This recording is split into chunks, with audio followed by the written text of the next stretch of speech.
Chapter 536. Seeing that the zombie Tyrannosaurus was gradually regaining its senses, Olga let go of the bone claw and took a step back. She patted her skirt and looked at the young master's silhouette. This zombie Tyrannosaurus was emitting a ferocious aura that was frightening, but the young master who was able to suppress that ferocious aura was even more shocking. But thinking that this was the young master's doing, she felt that it was normal. The corner of Olga's mouth couldn't help but reveal a trace of a gentle smile. In front of the zombie Tyrannosaurus's head that was close to the ground, Dake was also in a good mood. If he had to pick the one that had the deepest bond with him out of all the magic spirits, it would definitely be the little devil. Even the fairy Ibu who always clung to him didn't have the same connection with him as the little devil. But right now, the bond between him and the little devil was still only at the beginning stage. There was still a long way to go if he wanted to be like the spirit Archmage Red who could form a spiritual bond with the magic spirits. When the time came, he wouldn't need to use the three-flower technique to stimulate the power of the spirit to communicate with the little devil. Instead, he would only need a thought to communicate with it. 1 second to remember. https://m Vipkanchu. VIP because the spiritual bond itself was a kind of use of the power of the spirit. Dake let go of the single scabbard, and used both hands to lightly hug the zombie Tyrannosaurus's head. He softly said, "Little devil, remember this feeling. It will allow you to maintain your senses at all times." The zombie Tyrannosaurus nodded very slightly and then wanted to rub itself against Dake's body. But its head was too big. Dake hurriedly used his hand to block it and then took a step back. He reverted back from the moon goddess armor form. The huge amount of magic power consumption made him feel a little uncomfortable, but that was it. He stretched his neck and took out the curse cage, Little Devil, from his card pack. After the Little Devil evolved, this magic card had become the curse cage, Zombie Tyrannosaurus. The Little Devil monster's evolution through Pride had been recorded by the magic card. Just like how it used Pride 3 to evolve into Demon Beast, it only needed one successful guidance to complete the next evolution according to the recorded information, and it didn't need to be guided again. In the end, it was the highest level Great Sin card that supported the Little Devil Beast's evolution. There was a fundamental difference between a low-level Great Sin card and a high-level Great Sin card. During the entire evolution process, the Great Sin card only played the role of guidance and promotion. This meant that as long as he did not interfere with it again, the little demonic beast only needed to use the incomplete Pride card to evolve into a zombie Tyrannosaurus. The current problem was how to make the little demon beast rely on itself to maintain its rationality after it evolved again.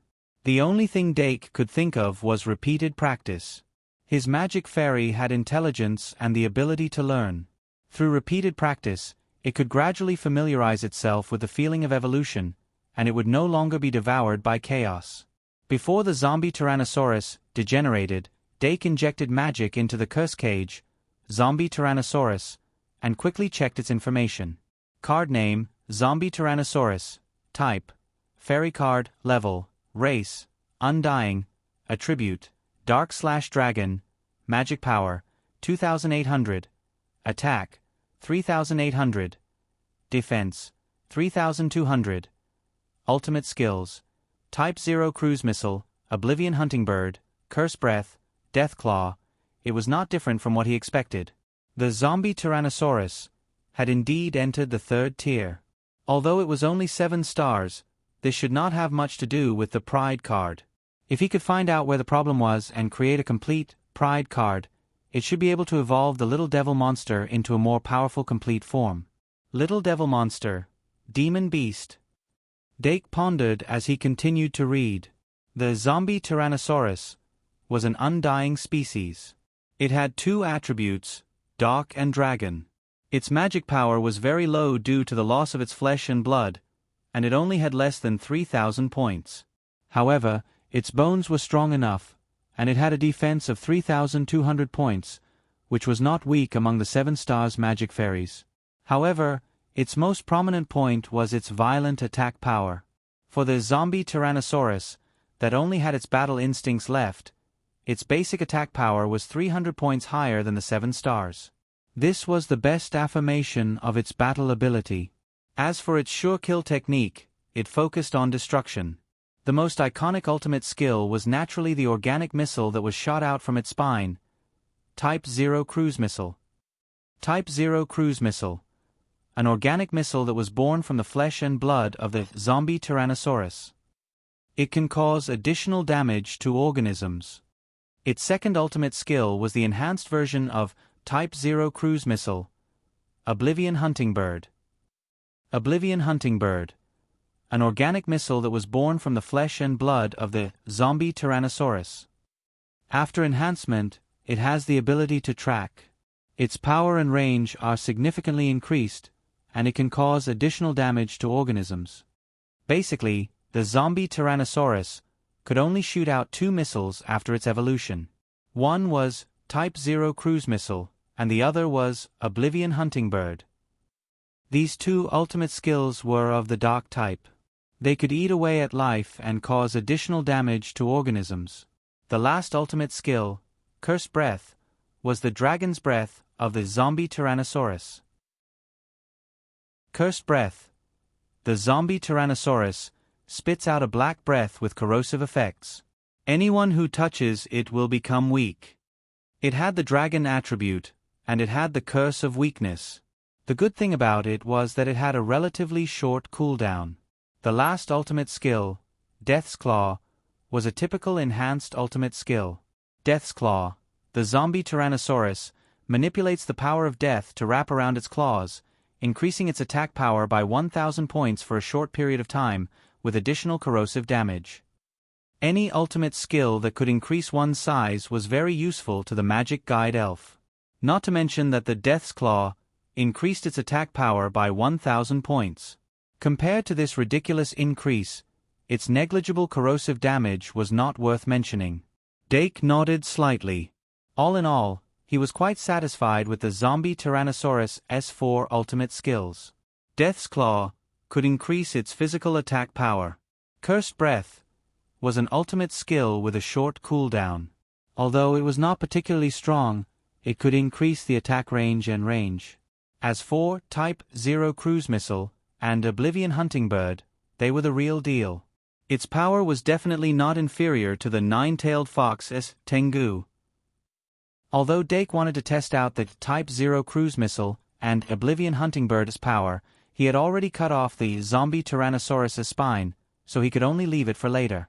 When he finished analyzing the zombie Tyrannosaurus' information, 15 minutes had already passed. The zombie Tyrannosaurus' body emitted a magical radiance. Its huge white skeletal body quickly shrunk in the radiance, and in the blink of an eye, it turned back into a little demon beast. Doc stretched out both of his arms, and the little devil beast fell from the sky. It landed softly between his arms, and he took the opportunity to hug it. Rest for a while. Dake looked down and could not help but pat the little demon beast's head, feeling gratified. The maids in the castle came one after another, but they were all sent away by Olga. The whole laboratory was a mess. The experiment tools and the counter were all broken, and the ceiling was almost torn in half. Dake hugged the little demon beast and looked at the mess. He sighed, picked up the magic pen, thinking bottle, and other important tools, and turned to leave. Today was already the 28th of August. Considering that the experiment was not completed, he gave up on the idea of taking the magic car back to school. He was prepared to take the flying dragon back to school on the 31st of August. But now that the experiment was completed, if he were to leave tomorrow morning, it's too rushed. Dake shook his head. Although it took 3 days to take the magic car back to school, and the journey was not comfortable, it was the choice of most students, and it had a subtle sense of ritual. So he had considered it at the beginning. But now that things had come to this, he could not force it. Next, he was going to further analyze the Pride card and find the missing parts from the experiment.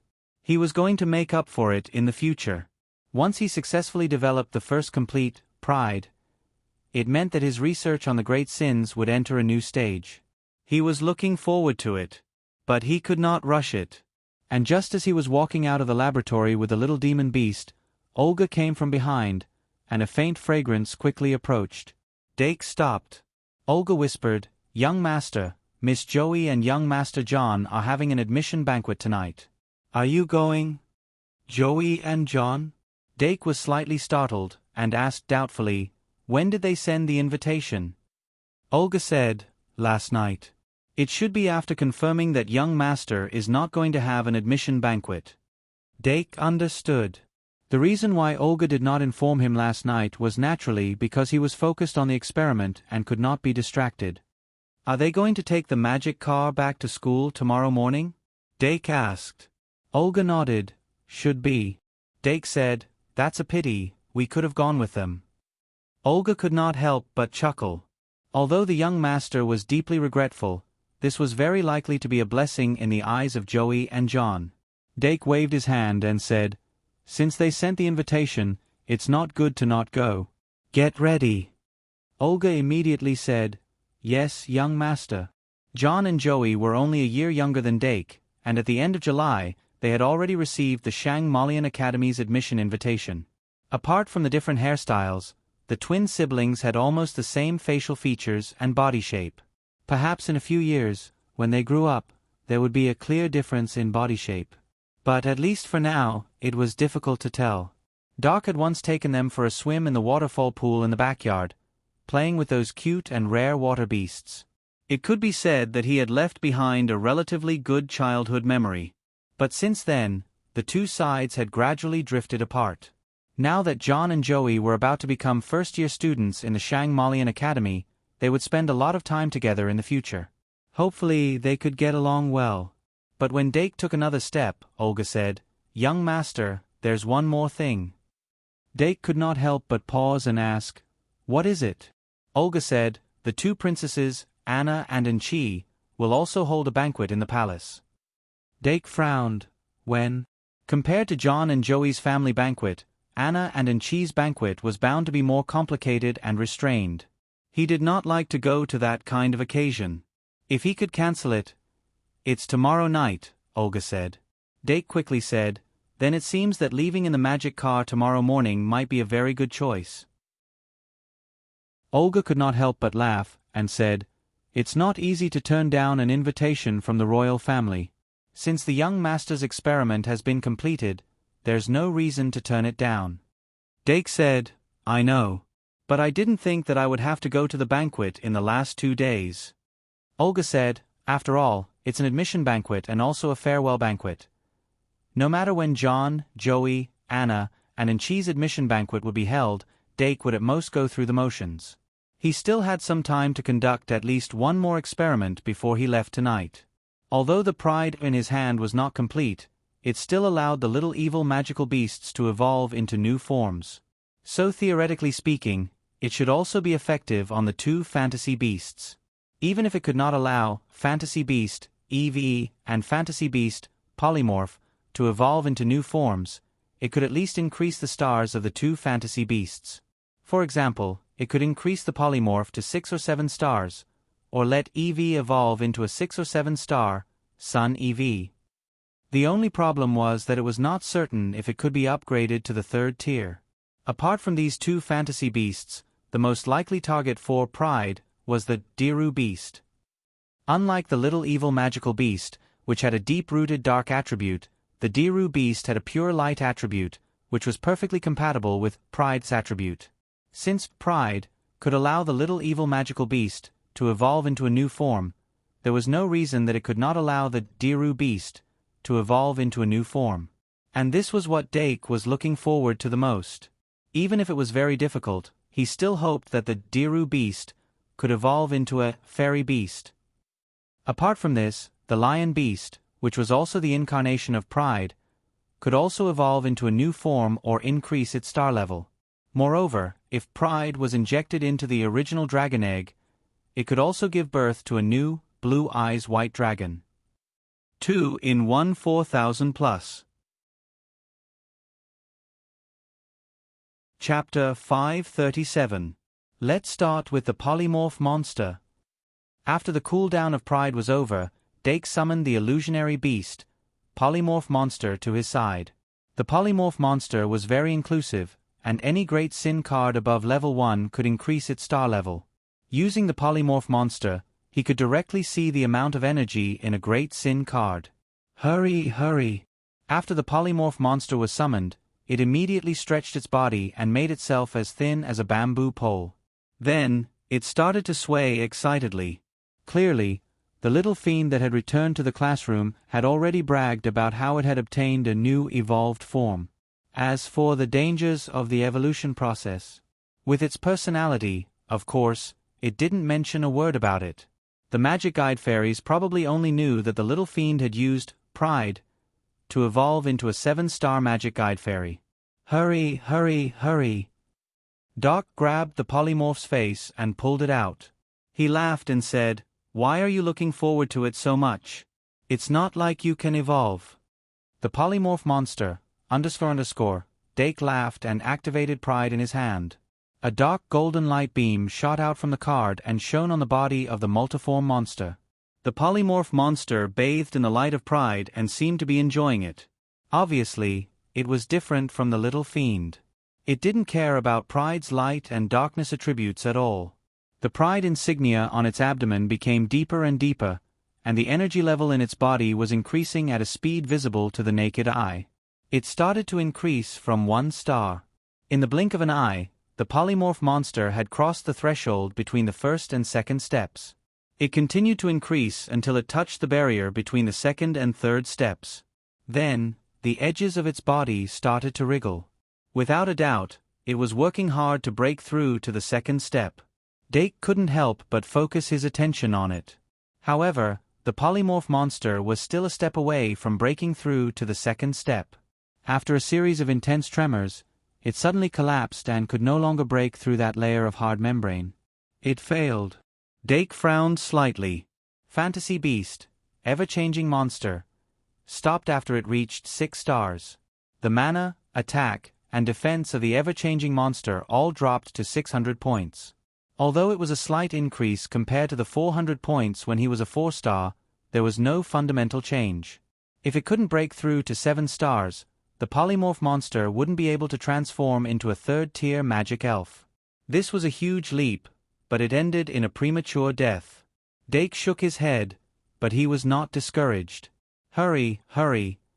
But Multiform was clearly depressed. He picked her up and rubbed his cheek against her to comfort her. When the multiform freak smiled again, he put it down. The multiform freak then returned to the classroom. From the looks of it, Pride's energy level should be between 6 and 7 stars, very close to 7 stars, but it hasn't broken through yet.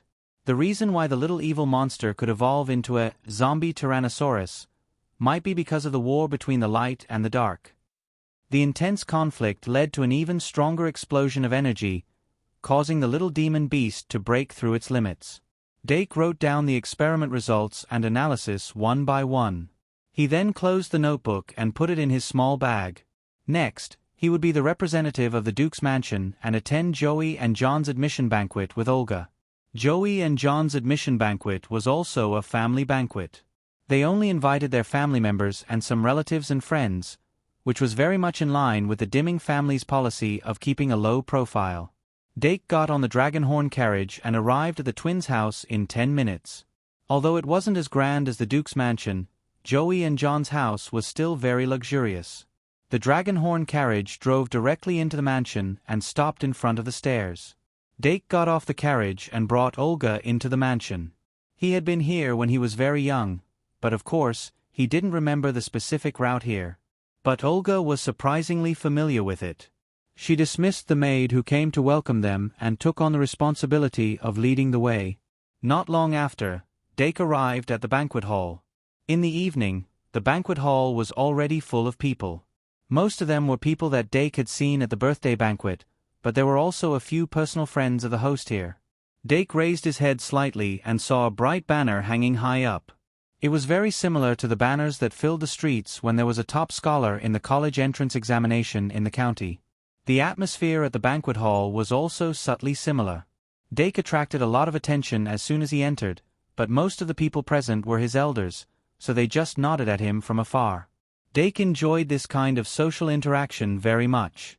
He followed the number on the invitation and found the main table. John and Joey's parents were chatting and laughing at the table. After a brief greeting, Dake sat down at the main table.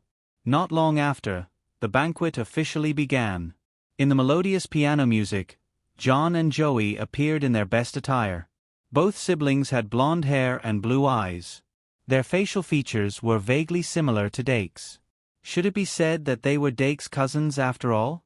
They were also handsome and beautiful, but slightly inferior in temperament. But when they saw Dake below the stage, their expressions froze. Their originally smiling faces stiffened, and they lost even more in temperament. Halfway through the banquet, Dake said something to John and Joey's parents before leaving the table and entering the balcony through the side door. Olga came with him and closed the door to the balcony. Most of the noise in the banquet hall was cut off. Dark took out Pride and Illusory Beast, Ibu, from the balcony and prepared to test them out. Little Ibu should be flipping through a book in the bedroom at this time, right? Dake guessed Ibu's behavior, so he activated the summoning and summoned it from the magic card.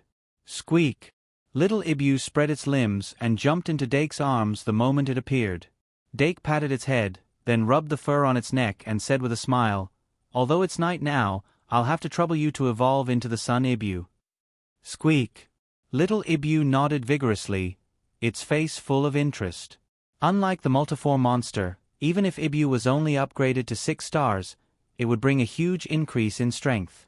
It had been looking forward to it ever since it returned from the multiform monster, and now it could finally fulfill its wish. Thus, under the starlight, he used the usual summoning spell to summon Pride.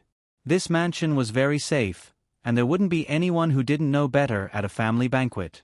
He successfully activated Pride, allowing little Ibu to evolve into Sun Ibu under the light of Pride.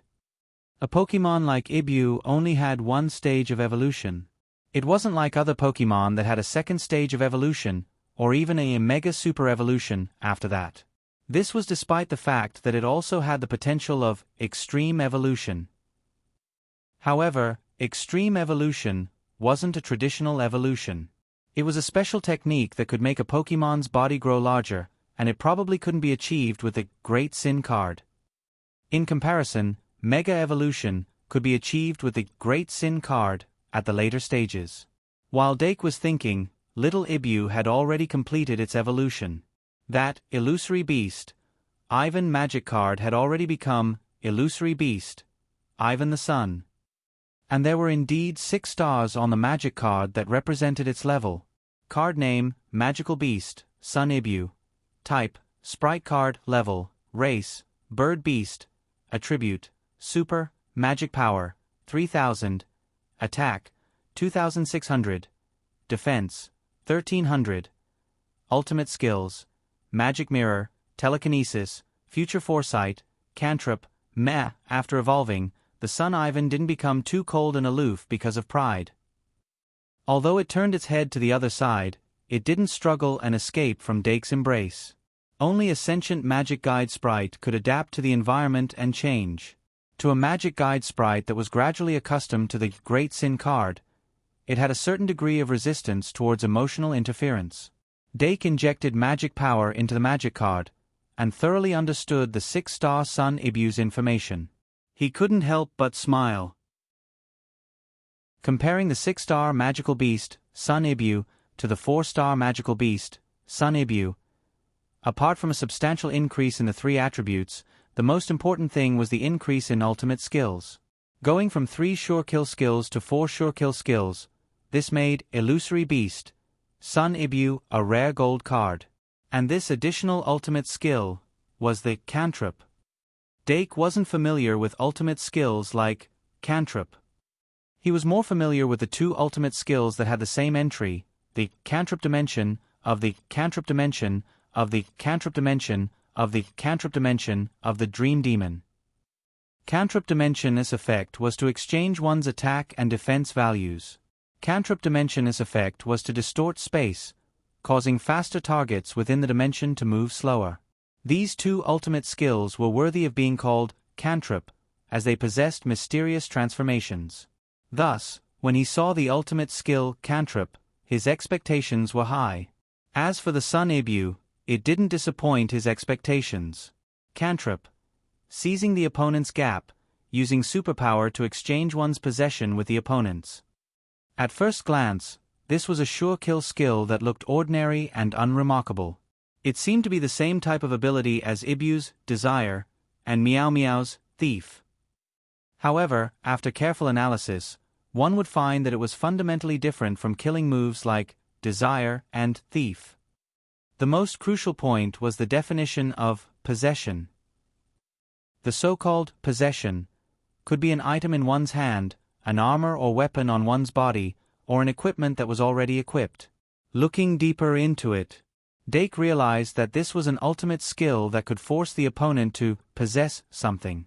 Exchanging it with an armor or weapon meant that the opponent would be forced to equip the exchanged armor or weapon. And if it was an equipment, it could force the opponent to equip it. Yes. Dake realized that he finally had an ultimate skill that could force the opponent to equip an equipment card. Sour Plum Superman.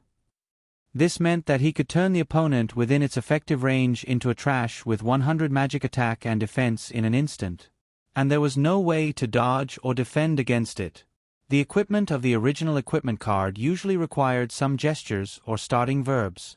For example, the starting verb of Sour Plum Superman was, "Eat sour plums, become Superman."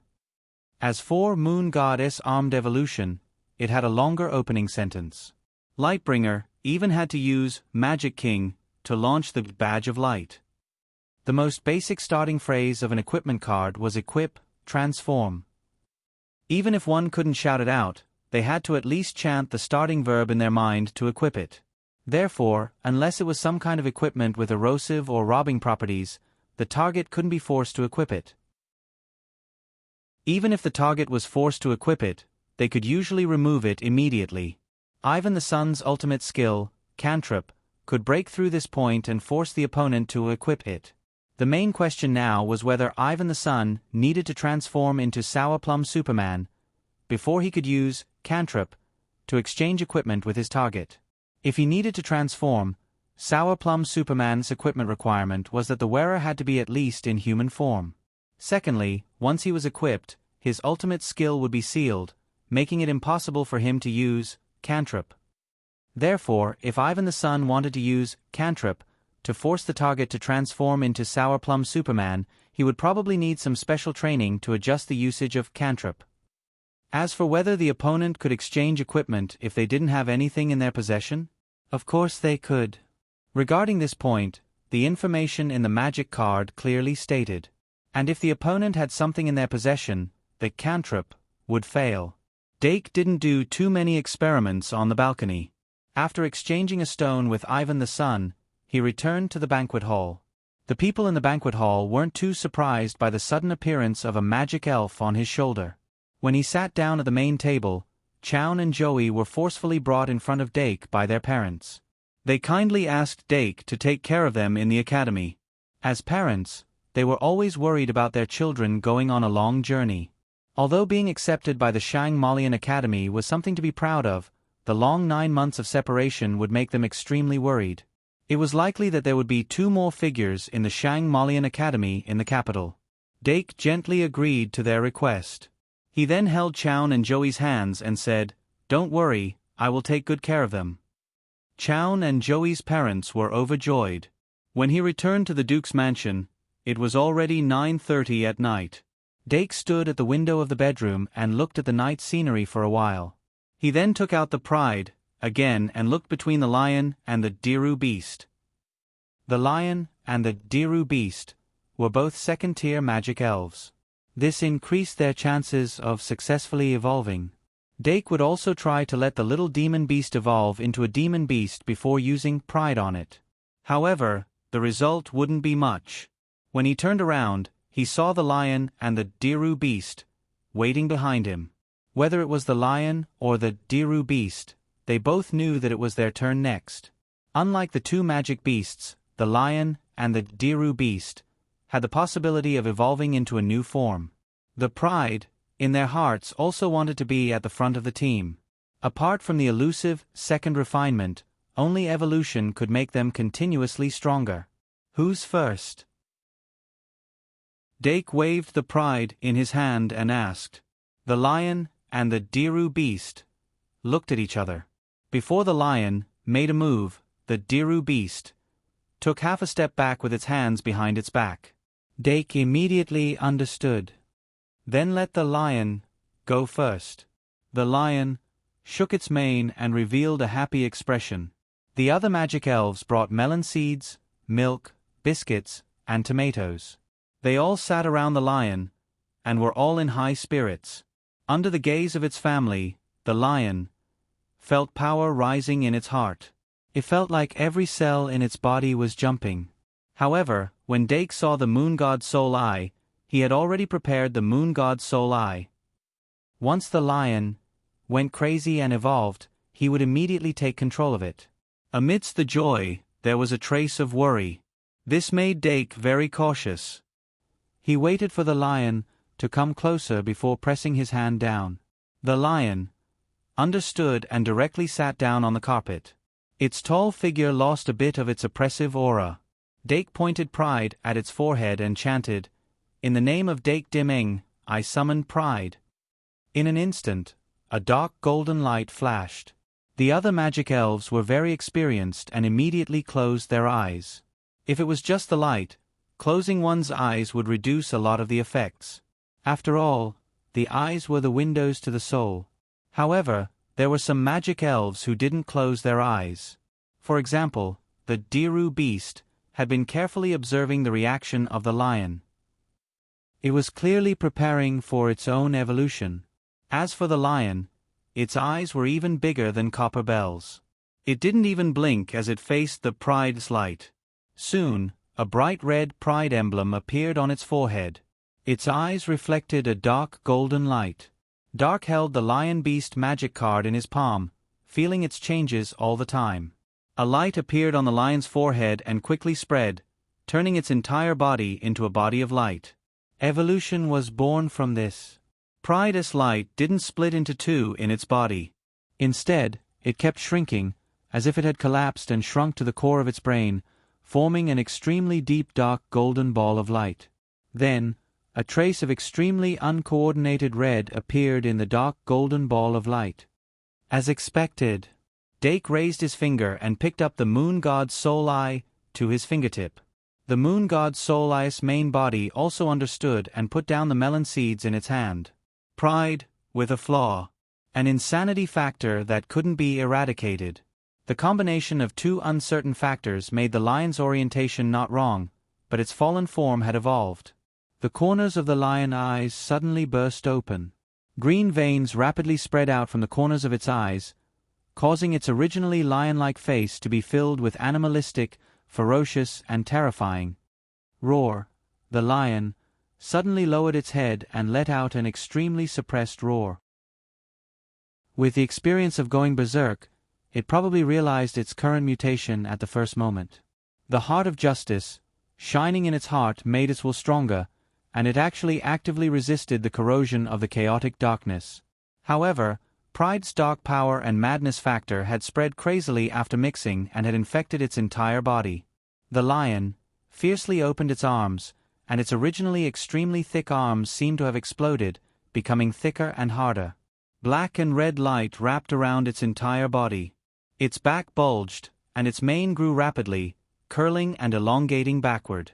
The outline of its face became rough and ferocious, and its eyes were covered by a scarlet light.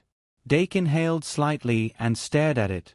The magic elves also felt it and put down the melon seeds in their hands, holding their breaths as they stared. The lioness transformation was still intensifying. However, its extremely thick arms were raised and then put down again. Its two fists were tightly clenched, and it hammered the ground with force, causing the floor to cave in bit by bit. Obviously, its will didn't yield. This anxiety lasted for a few minutes. The lion let out a low roar from time to time, and the dark golden ball of light in the core of its brain had gradually transformed into a ball of golden light. As for the black light and the blood light, they completely separated from it and merged into its body. Roar! The lion, who had its head lowered, suddenly raised its head, and its roar was filled with madness and explosiveness. However, when the magic elves thought that it was about to fall, it suddenly calmed down after the roar.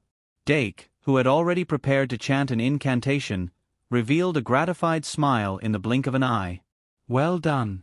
Obviously, the lion relied on its iron will to successfully resist the corrosion of the darkness, and its consciousness wasn't captured by the madness. At the last moment, it completed a breakthrough. As a result, its body began its final evolution. When the light disappeared, a black lion, with an extremely long mane that reached its waist appeared. Its body was broken, as if it had been artificially modified. Its skin was filled with traces of sewing, and the color of its muscles was a rotten purple. Its back was naturally curved, and its chest was cracked, revealing white bones. The white bones even broke through its shoulders, and 2 pale white bone horns drilled out. Its arms and tail were wrapped in pitch-black iron bandages, and its nails were sharp and blood-red. It was obviously an undying species like the zombie Tyrannosaurus. As a product of abnormal evolution, its original consciousness should have been devoured during the evolution process, and it would become a cruel digital beast that would only attack people in front of it indiscriminately. However, the lion relied on its iron will and heart of justice to hold on to its last bit of consciousness. Although it was still emitting an aura of madness, it didn't lose its consciousness. Dake reached out his hand to it. After successfully evolving, the mad lion was stunned for a moment, then it retracted its huge claws and gently placed them on Dake's palm. Doc couldn't help but laugh at her cute dog-like actions. He held the mad lion's 2 fingers and shook it, saying, "Congratulations on defeating the madness in your heart." Card name, Mad Lion. Type, Elven card. Level, Race, Undying Species. Attribute, Dark/Combat. Magic Power, 2900. Attack, 3300. Defense, 2800. Ultimate Skills, Beast King's Falling Fist, Corrosive Claw, Mad Heart of Justice. Although it didn't break through 6 stars and enter the 3rd tier, the Mad Lion still received a huge boost from the Lioness Foundation. The 5-star Lion only had an average of 2,300 points in terms of stats, while the 6-star Mad Lion had stats that weren't inferior to a 7-star Magic Elf stats. Just like the Lion, it had 3 ultimate skills. The first ultimate skill was Beast King's Falling Fist, which was similar to a Beast King's Falling Fist. Beast King's Falling Fist, the ultimate skill of the Mad Lion. It releases a lion-shaped scarlet energy wave from its right hand to end the enemy. The second ultimate skill was Corrosive Claw. Corrosive Claw, the Mad Lion smears its sharp claws with corrosive poison, causing extra damage to organisms. It can cause the target to rot after being poisoned. It was the same ultimate skill as Lion King Pill, but the effect was different. Although it didn't directly increase its attack power, Corrosive Claw would poison the opponent and cause them to lose HP continuously. It could be said that both skills had their own merits. However, the core ultimate skill of the Mad Lion was still the Mad Heart of Justice. When Dake saw the name of the ultimate skill, his heart skipped a beat and he felt a sense of excitement. The Mad Lion had successfully overcome the corrosion of darkness and retained its Mad Heart of Justice. Would it become the Hero of Darkness? He couldn't wait to look at the details of this ultimate skill. Mad Heart of Justice. The Mad Lion's body is in the darkness, but its heart is in the light. Even though its body has decayed, its will is still as strong as steel. It has a heart of justice, and when faced with evil, it can explode with an even more insane and terrifying power. Scabbard! Dake called out excitedly. Clang! The scabbard shook and flew in front of Dake according to his call. Dake grabbed the scabbard and looked up at the Mad Lion. When he called out, the Mad Lion seemed to have realized something and stared at the scabbard. Whether it retained its hero's potential, and whether it could continue to use the Holy Sword, would be the key to measuring the value of the Mad Lion.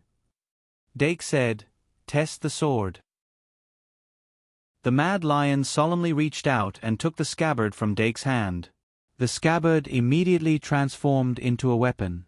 The Mad Lion grabbed the scabbard and pulled it out of the scabbard. The corner of its eyes started to bleed, and its face became slightly ferocious. Its long black mane moved without any wind, and a black aura of darkness spread out. The beast claw that was holding the scabbard also exploded with the power of darkness. Almost at the same time, the holy sword responded. A scorching holy aura burst out from the scabbard, and it was completely different from the mad lion's ferocious aura. In the mad lion's palm, the power of light and darkness clashed fiercely, and it emitted a burning aura. The suppression of attributes and the activation of the holy sword can be used together? Dake's eyes were filled with surprise, and then he found that the magic of the mad lion was dropping by 6 points per second, and it was replenished by the paradise. 6 points per second, 180 points per round, 360 points per minute. Although the mad lion could indeed control the holy sword, it had to pay a considerable price. Was it worth it? Dake couldn't help but think. But the mad lion didn't care about the side effects after holding the sword. It seemed to have grasped something, and it stood up with the sword raised high. Its body was no longer tall, but it was taller than before. The mad lion's eyes were serious, and it activated the scabbard-esque killing move, Sword Dance. The next moment, beneath its feet, a blood-red cyclone began to swirl. An extremely ferocious and crazy aura burst out. More blood-red cyclones wrapped around the mad lion's body, and on the blade of the scabbard, a blood-red storm appeared. What is this? Dake couldn't help but exclaim. The mad lion's voice was filled with fanaticism, and it muttered, "Mad dance!" Dake frowned slightly, and immediately took out the scabbard's magic card, and injected magic power to check. Soon, the information came back. He was surprised to find that the effect of the scabbard, weapon form, additional killing move, Sword Dance, had become additional killing move, Mad Dance. The mad lion and the holy sword's attributes clashed, and the holy sword gained a new killing move after being eroded. Mad Dance. The mad lion releases its rage, and greatly increases its attack. The crazier it is, the more it increases its attack. The minimum basic attack increase is 50%, and the maximum basic attack increase is 150%. It also has a corrosive poison. For every second before it is released, 100 points of magic power will be consumed. The Sword Dance, which was already extremely terrifying, was further enhanced after the mutation. The original 100% basic attack increase was forcefully increased to 150%, and it even had an additional poison. This corrosive poison was obviously inherited from the corrosive claw, and it had the same effect. Dake was shocked, and his mind was quickly calculating the attack limit of the mad lion. The original 3,300 points of attack could be increased to 3,300 by 250% plus 300 by 6 equals 10,050 after using the Mad Dance. If the Mad Dance was used during the last slash of the triple slash, it could increase the attack by 3,300 points. When the two were combined, it would be 13,350 points. One slash to break 10,000 points. Although pure attack power was not very useful sometimes, the deterrent effect of breaking through a certain height was very obvious. The reason why Dake's Milken was able to achieve miraculous results was because of the stacking roll, which could cause more than 10,000 points of damage after 5 roll. Now, the Mad Lion also had the ability to hit its limit. Although there were many limitations to using it in a real battle, it had increased its upper limit. Dake couldn't help but reveal an excited smile.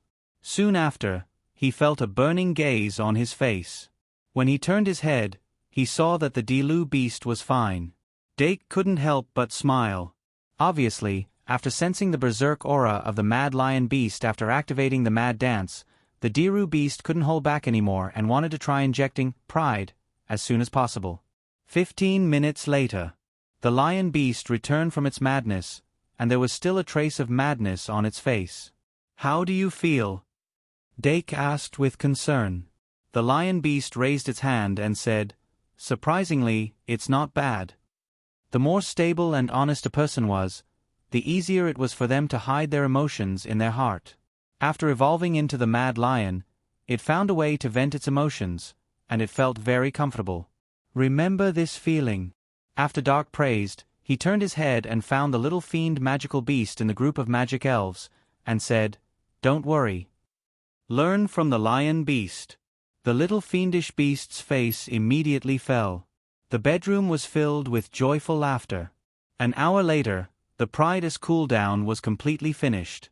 Without waiting for Dark's call, the Dilu beast had already silently appeared beside his feet. Its upturned face was tightly taut, but the expression in the depths of its eyes and its abnormal behavior clearly expressed its urgency. Dake seemed to have heard its thoughts. "It's my turn, it's my turn." Thus, he put his hand on the Dilu beast's head and enjoyed the soft touch as he said, "It's your turn, it's your turn." The Dilu beast's expression suddenly became embarrassed. It looked away and its cheeks turned red. The army of onlookers, led by the vampire's daughter, also quickly gathered. The little demon beast flew in the air and looked like it was watching a good show. It had the experience of the Pride being injected into its body, so it was very clear about the conflict of light and darkness within the Pride. Although the light within the Pride was stronger than the darkness, it didn't mean that it didn't have the darkness attribute. A pure darkness attribute devil type and a pure light attribute angel type would have to cross a barrier that was difficult to break through when receiving the Pride for the first time. Even the lion beast with no attributes had such a difficult time evolving, let alone the Dilu beast. "Jia, take my pain." The little demon beast was wildly laughing in its heart, but it suddenly felt that something was wrong. It lowered its head and found that all the magic guide elves were looking at it, especially that hateful white cat. It looked at it as if it was looking at a piece of paper. It suddenly felt that something was wrong. Cough. Dake coughed and lightly said, "Little demon beast, I'll accept your concern for the Dilu beast." The Dilu beast sat down cross-legged in front of Dake as if it was receiving a peerless master's teachings. Dake picked up the Pride, and pointed the card at the Dilu beast as he asked, "Are you ready?" The Dilu beast calmly nodded. Dake reminded it might be a bit painful. The Dilu beast opened its mouth and said, "It's okay, I can take it." Dake replied, "That's true. Pride's attributes are already leaning towards the light attribute, so the risk you'll have to take is less than the little demon beast. Of course, it might be unexpectedly easy. In short, stick to your own will, believe in yourself, and believe in me." The Dilu beast's eyes were watery as it nodded again. "Then, let's begin. I'm going to inject." Dake paused for a moment and chanted the usual summoning spell. "In the name of Dake Dim-Eng, magic guide summoning." In an instant, a bright light shone. The entire bedroom was dyed in a dark golden radiance. Pride's aura surged and spread out like a wave. In their own bedrooms, Arvette, Claire, the head maid, and the other powerhouses all glanced in Dark's direction at the same time. "It's starting again?" They almost whispered in their hearts at the same time. Some continued to look in that direction, while others turned back and closed their eyes to sleep. Pride's aura was powerful enough to alarm the entire Duke's residence. The Dilu beast was receiving Dake's infusion in his bedroom. It was very similar to the situation when the little demon beast received the infusion. Pride's radiance split into two after it was injected into its body. The golden light and the black light followed the appearance of the Pride emblem and occupied their respective territories in the Dilu beast's body. As the Dilu beast's body gradually turned into a blurry glowing object, it also turned into a black and gold cat with two faces. However, it didn't look like a demon on the left and an angel on the right. Instead, it looked like a black cat on the left and a white cat on the right. The black Dilu beast and the Dilu beast coexisted as one. It even made Dake have the thought that if he took out a fusion card, it would be able to evolve into a Basti beast. Of course, there was no such thing in the world. Dake suppressed the thought of immediately trying it out and concentrated on observing the changes in the Dilu beast. The golden light would eventually suppress the black light. This was something he had tested on the little demon beast. Adding on the fact that the Dilu beast was of the light attribute and had the divine holy ring, the golden light on the right side had the advantage. It was like a fish in water, easily suppressing the Dilu beast. Moreover, it was smoother and more peaceful. The Dilu beast's brows were tightly knitted. It was obvious that it was in pain from the battle between light and darkness. However, its consciousness was extremely clear and was very different from the little demon beast when it evolved. Dake flicked his finger. He felt that the fetters that he had already prepared was useless. No matter what path the Dilu beast took, it didn't seem like its consciousness would be swallowed. This might be the difference caused by the different nature of light and darkness. The energy changes in the Dilu beast's body continued for a longer time than the lion beast. There was a small change in the middle. However, the golden light was still able to smoothly swallow the black light in the end. The pride energy in the Dilu beast's body began to completely transform into the light attribute. A holy aura gradually spread out. Bathing in this aura, one's soul was purified. The accumulated depression was eliminated and one's mood became cheerful. The ordinary maids who weren't sensitive to this aura slept more soundly. Arvette and Claire, who had been paying attention, guessed that this should be the aura emitted by the Dilu beast. The two of them were clearly more sensitive to this aura that was like an angel, compared to the crazy lion beast's aura. They pondered for a moment. Arvette and Claire put on a coat at the same time. They pushed open the door and smiled at each other. However, when they arrived, they discovered that many people had quietly gathered at Dake's door. The head maid, Molly, Olga, several other head maids, Eve, and Irene. Many people were only wearing thin pajamas. Fortunately, the summer night wasn't cold. Following the arrival of Arvette and Claire, the maids retreated to the sides. Arvette raised her middle finger and placed it in front of her lips. Sure. Then she pointed at Dake's bedroom door. Everyone understood and quietly guarded the door, no longer making a sound.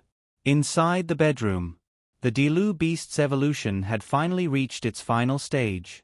The golden light on the surface of its body had already converged. Instead, the core of its body was emitting a pure white light.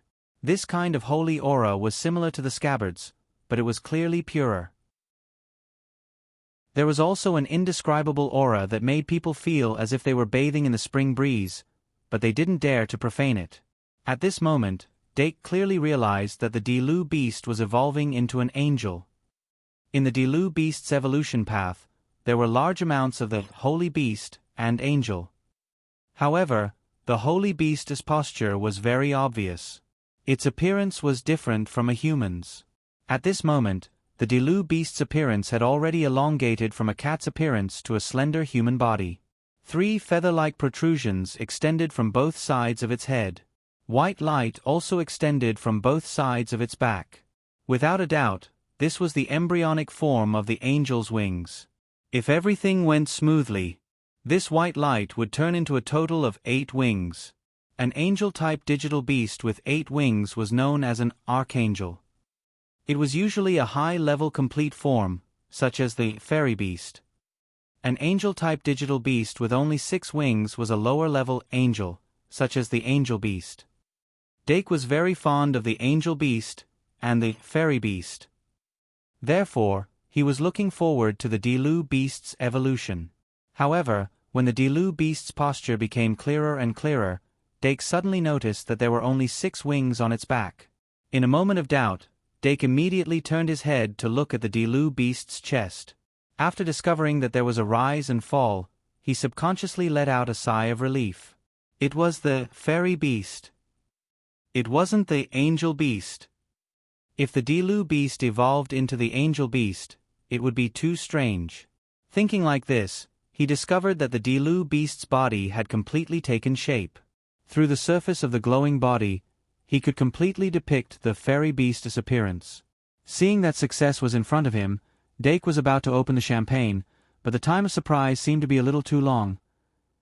He slowly opened his mouth and discovered that the glowing body that was completely in the shape of the fairy beast was glowing. The Dilu beast was only 1 step away from evolving into the fairy beast, but it was stuck. 5 in 111,000 plus 0149/233. The night before yesterday, I only slept for 3 hours. Then, I was tired the whole day. When I was a few hundred words away, I couldn't resist falling asleep in front of the computer. After waking up, I thought about it. I might as well finish this paragraph before posting it. I wrote too much, Heartsuit Carrot. Begging for votes. Omega. Heartsuit. Chapter 538. Those who hadn't experienced it would find it hard to imagine Dake's current emotions. If one had to make an analogy, it would be like a roller coaster that had just reached its peak and was ready to welcome the most exciting journey. Even the screams had been prepared, but the roller coaster suddenly stopped moving.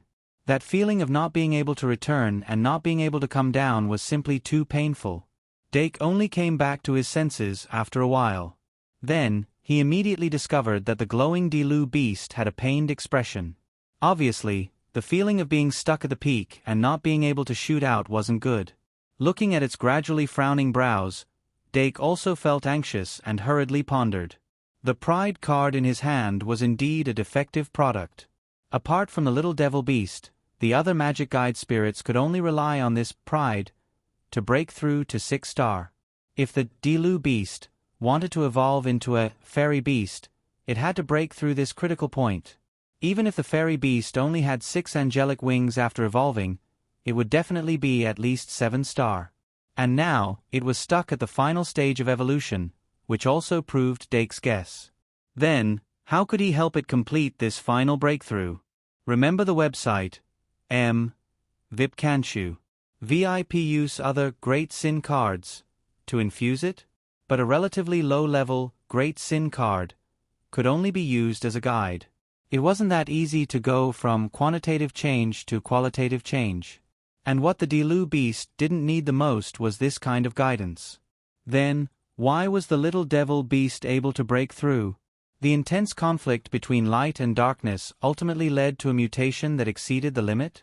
The Dilu beast's evolution process was too smooth, and it became a bad thing instead? Ah! The Dilu beast's painful cry made Dake's face tense up even more. Now wasn't the time to think about this. I can only try everything I can. Dake's thoughts quickly turned. The more crucial the situation was, the calmer he became. Not only was the Great Sin card useless in this situation, but it could also cause further chaos and bring more pain to the Dilu beast. In the current situation, the only useful method he could think of was to use the spirit force that he had just used. Although the Dilu beast was a magic guide spirit, it still retained the essence of a digital beast. In the first Digimon, the protagonists represented by Yagami Taichi were able to complete the evolution of their Digimon by relying on the power of the soul. The selected children used the digital Tyrannosaurus machine, called the Sacred Plan, to maintain a bond with the Digibeast. Then, he would transfer his spiritual power to his digital beast through the digital Tyrannosaurus machine, allowing the digital beast to evolve into a mature form. The badges that came with the digital Tyrannosaurus machine, such as courage, friendship, love, knowledge-seeking, honesty, innocence, hope, and light, presented an effect similar to a mind power amplifier. Amplifying the original spirit force would allow the Digibeast to undergo a further super evolution. In other words, it would evolve into a complete form. Dake's research on the magic guiding fairies had led him to a relatively clear understanding of the level of the Digimon and the star level of the magic guiding fairies. Basically, growth stage, and below corresponded to the first tier. Mature stage corresponds to the second step. Complete form corresponded to the third step. Ultimate body and above corresponded to the fourth step. The reason why the Great Sin card could allow the Digibeast to evolve was because the 7 original sins were a type of spirit force. Now that the Dilu beast was stuck in the process of evolving from the 6-star to the 7-star, it was equivalent to being stuck in the process of super evolution into a complete form. According to the original work, it lacked sufficient spirit force. Dake didn't have a mind power amplifier like the badge, but he had the 7 original sins. 3-flower technique. Thinking of this, Dake immediately focused and used the 3-flower technique. Drip. Like a drop of water dripping into his heart, ripples spread out. Dake's fingertips lit up with white light, and a trace of spirit force was emitted.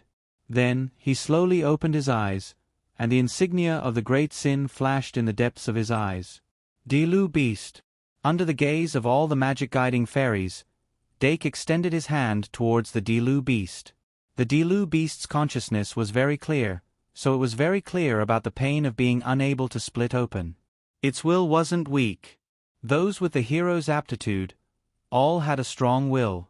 But right now, it was very weak.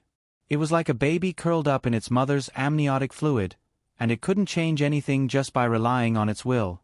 The spirit force hidden under the surface of pride had the softness of the light attribute.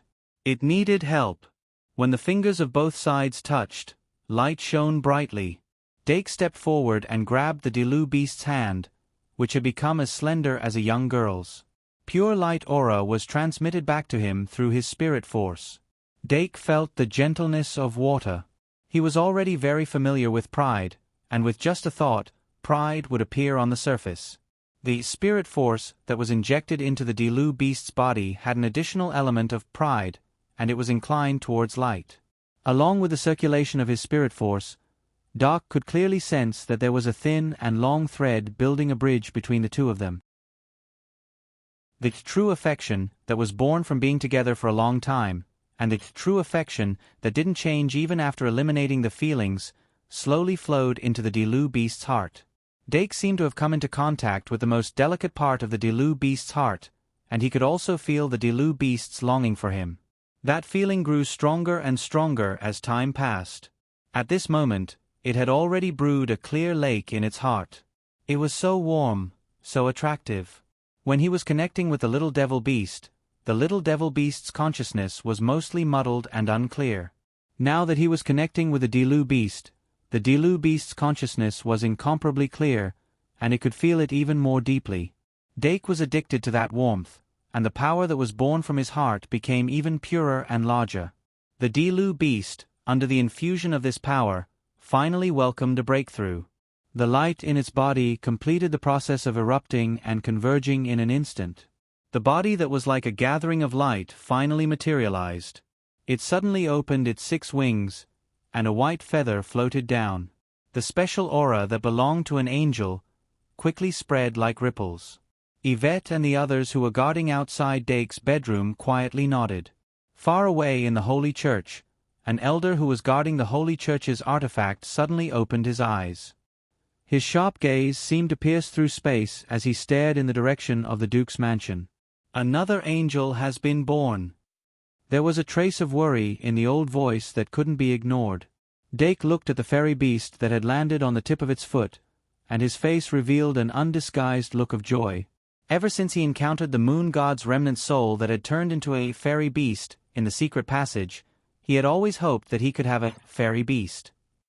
But the magic guide fairy that was refined using the feathers left behind by the fairy beast was only a Dilu beast. Now, he had finally made the Dilu beast evolve. Even though half of its face was covered by a cross-shaped mask, the beautiful curves of its face and moist red lips still explained its charm.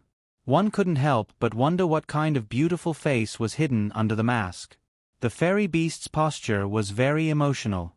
Its golden hair was soft and smooth, and the sides of its face were decorated with 3 holy feathers. A belt that symbolized restraint was tightly wrapped around its slender waist and plump right thigh. On his left ankle, there was a golden, divine holy ring. A pink and purple ribbon that was engraved with mysterious runes wrapped around its arms. The 2 sections of the ribbon were shaped like wings. It was slightly different from the complete, fairy beast. The evolution that the Dilu beast obtained from pride seemed to be incomplete. Just as he thought, it only had 6 wings and belonged to the angel type, not the archangel type. The difference between the two might be reflected in its star level and 3 attributes. But no matter what, Dake was already happy that the Dilu beast was able to evolve into a fairy beast. His gaze repeatedly scanned the fairy lady beast from head to toe, and his gaze gradually shifted downwards. Suddenly, he noticed that both of them had never let go of each other since they had held hands. He couldn't help but loosen his grip. But when he tried to withdraw his hand, he realized that the fairy beast's hand was still tightly clenched. Cough. Cough. Dake's gaze drifted to the magic guide fairies behind the fairy beast and he hurriedly coughed twice. But the fairy beast still held onto his hand and pursed her lips. Her eyes were covered by the cross-shaped mask, and it was unknown what she was thinking about. Dake had no choice but to exert some strength. Only then did the fairy beast come to her senses. She subconsciously said, "Success." Yes, it succeeded.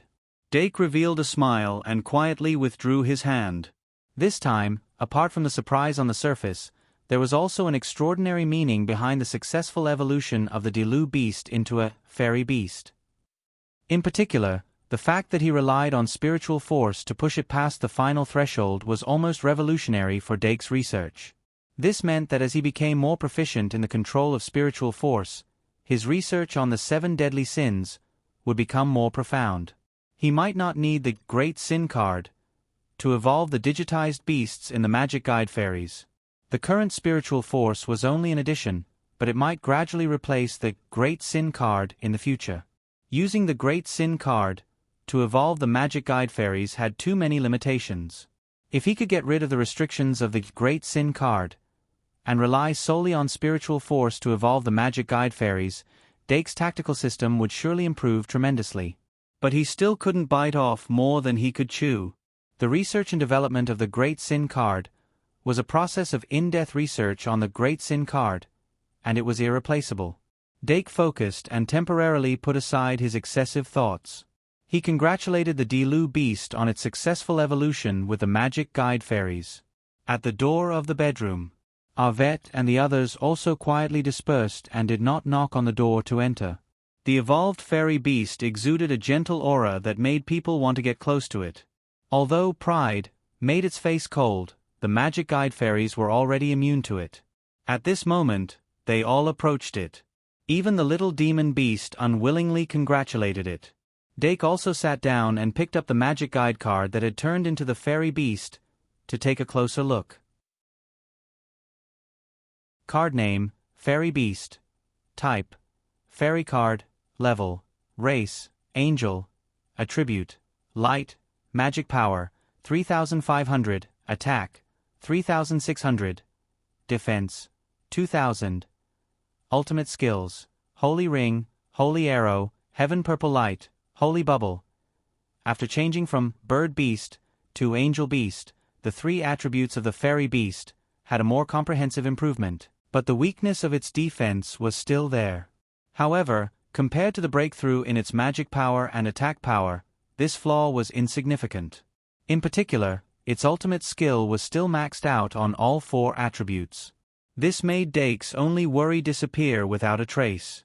He originally thought that the fairy beast, with only 6 angel wings, would be lacking in the core ultimate skill, but now it seemed that this was not the case.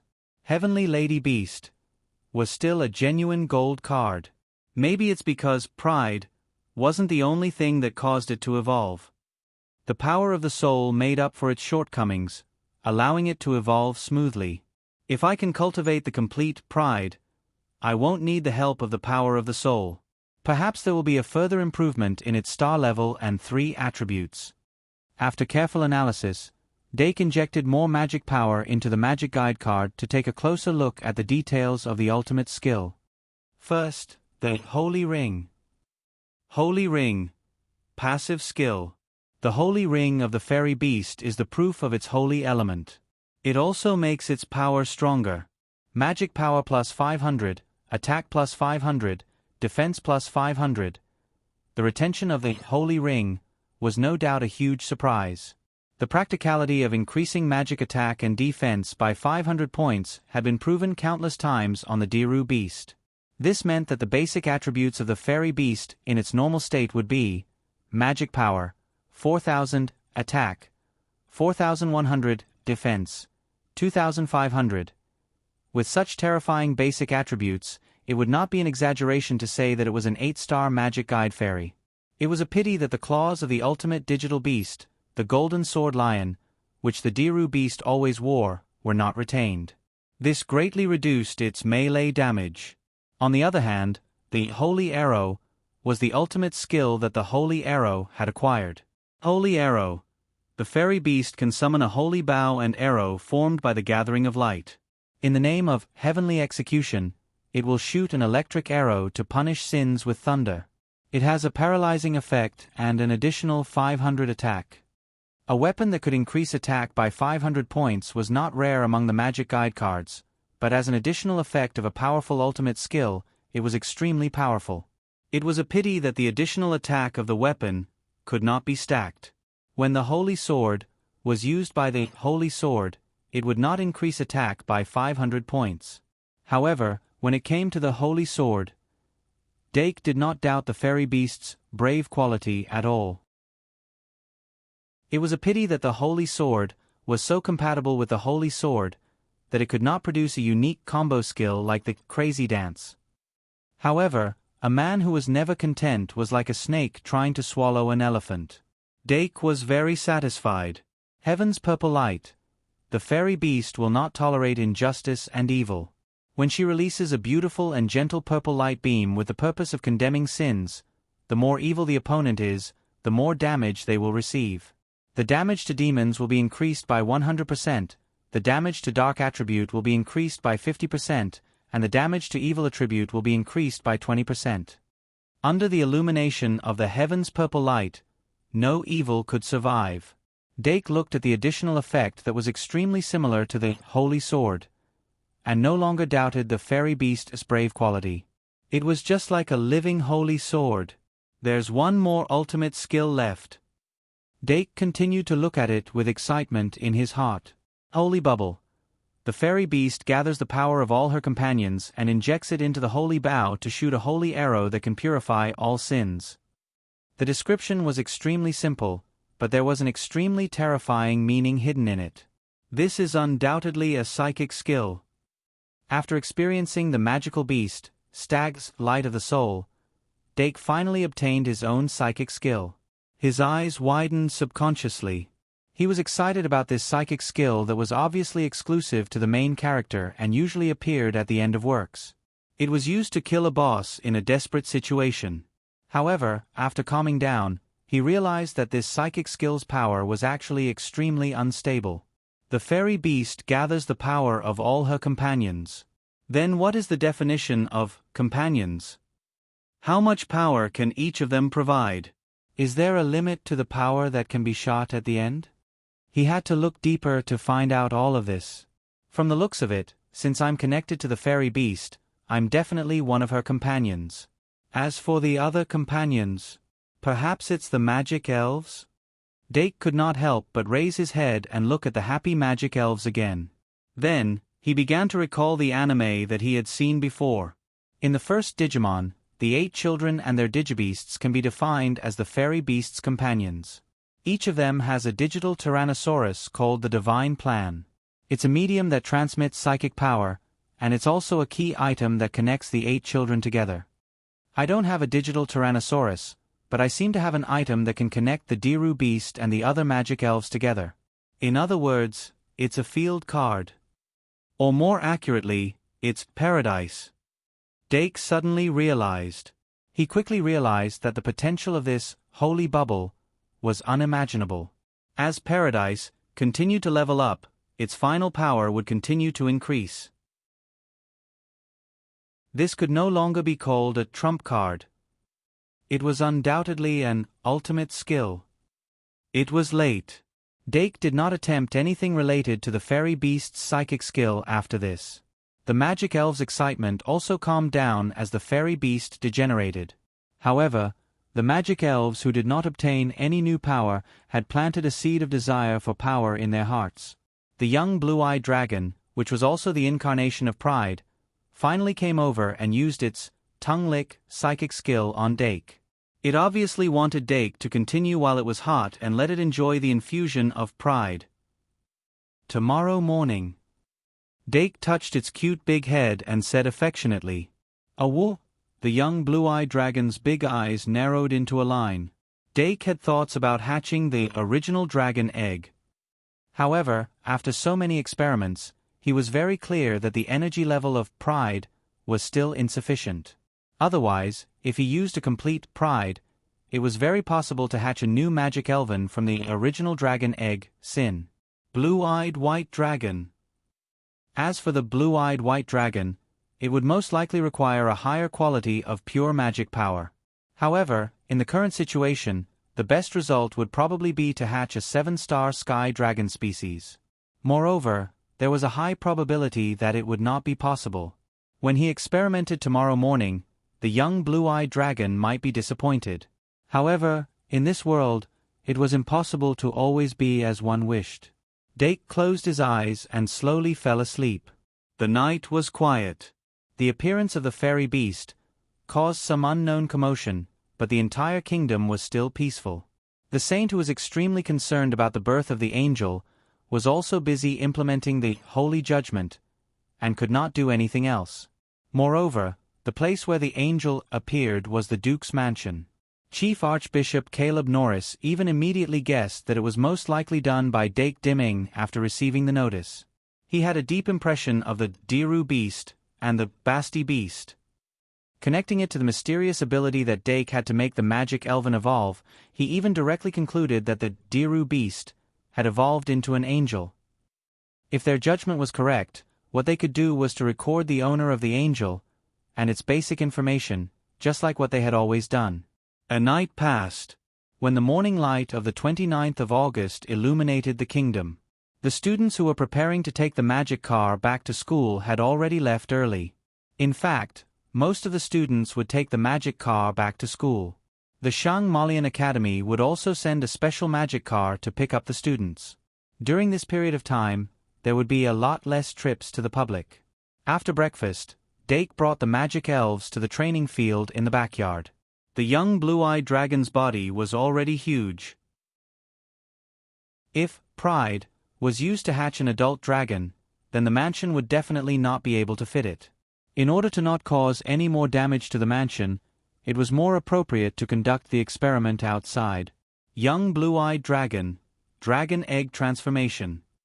Following Dake's command, the young blue-eyed dragon let out a high-pitched cry and immediately shrunk the essence of its body, turning into a snow-white dragon egg. Dake walked forward, aimed pride at the dragon egg and began to summon. In the name of Dake Dimming, I summon pride. Under his special control, the dark golden radiance condensed into a beam and shot into the dragon egg. As the power of pride was continuously injected, the bright red pride emblem gradually appeared on the eggshell. The aura emitted from the egg was also rapidly changing. Dake carefully sensed the changes in the aura and keenly sensed that the primordial dragon egg's absorption of pride was very high, far higher than Pride 3's absorption. Could it be because Pride's light attribute energy occupies most of the energy? Dake's thoughts moved slightly, and the expectation that was originally hidden in the bottom of his heart surged up again. The primordial dragon egg was transformed from the young blue-eyed dragon. And the young blue-eyed dragon was originally a 6-star magic elven.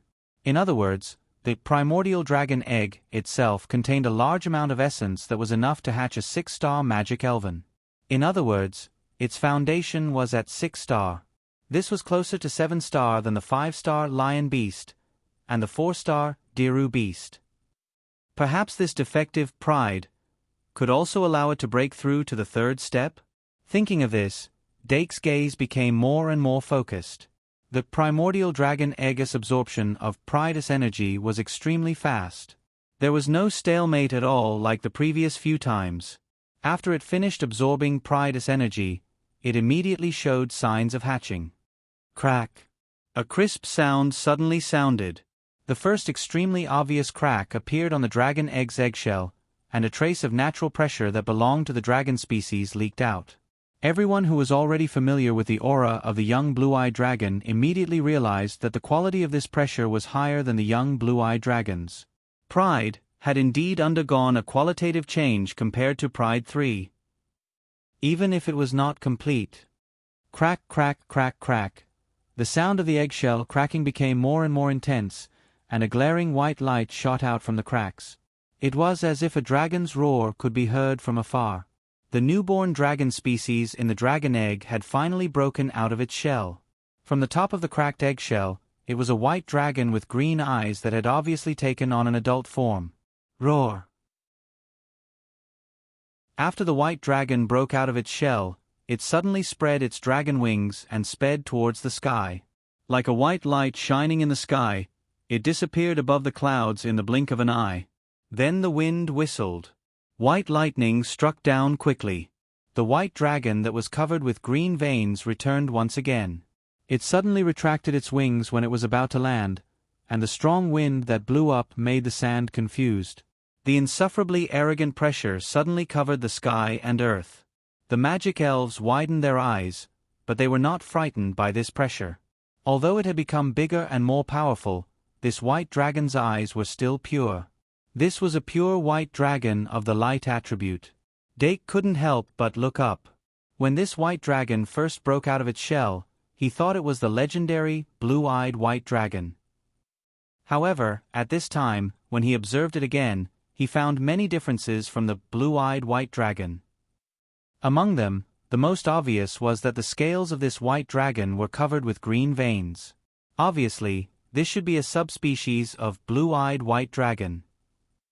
However, Dake's understanding of Yu-Gi-Oh! Was limited. He only knew that there were a large number of subspecies of blue-eyed white dragon, but he couldn't distinguish them very well. Fortunately, he had the magic card. Dake immediately took the magic card in front of his eyes and found that the text on the card had changed to Blue-Eyed White Dragon. Blue-Eyed White Dragon. Is this a card that can be used as a substitute for the Blue-Eyed White Dragon? But it shouldn't be of the same star level as the Blue-Eyed White Dragon. Dake couldn't help but frown. On the face of the Green Eyes White Dragon card, there were 7 stars clearly marked. This meant that it was only a 7-star card. Although a 7-star card was a big surprise, it didn't quite match with an adult white dragon. One had to know that the blue-eyed white dragon and its subspecies in Yu-Gi-Oh! Were all below 8-star. Dake judged that the blue-eyed white dragon should be an 8-star card after it was converted into a magic elven card, so the blue-eyed white dragon should also be an 8-star card. However, that was the case. Being able to use this pride card to hatch a 7-star blue-eyed white dragon was already the best result that he had expected.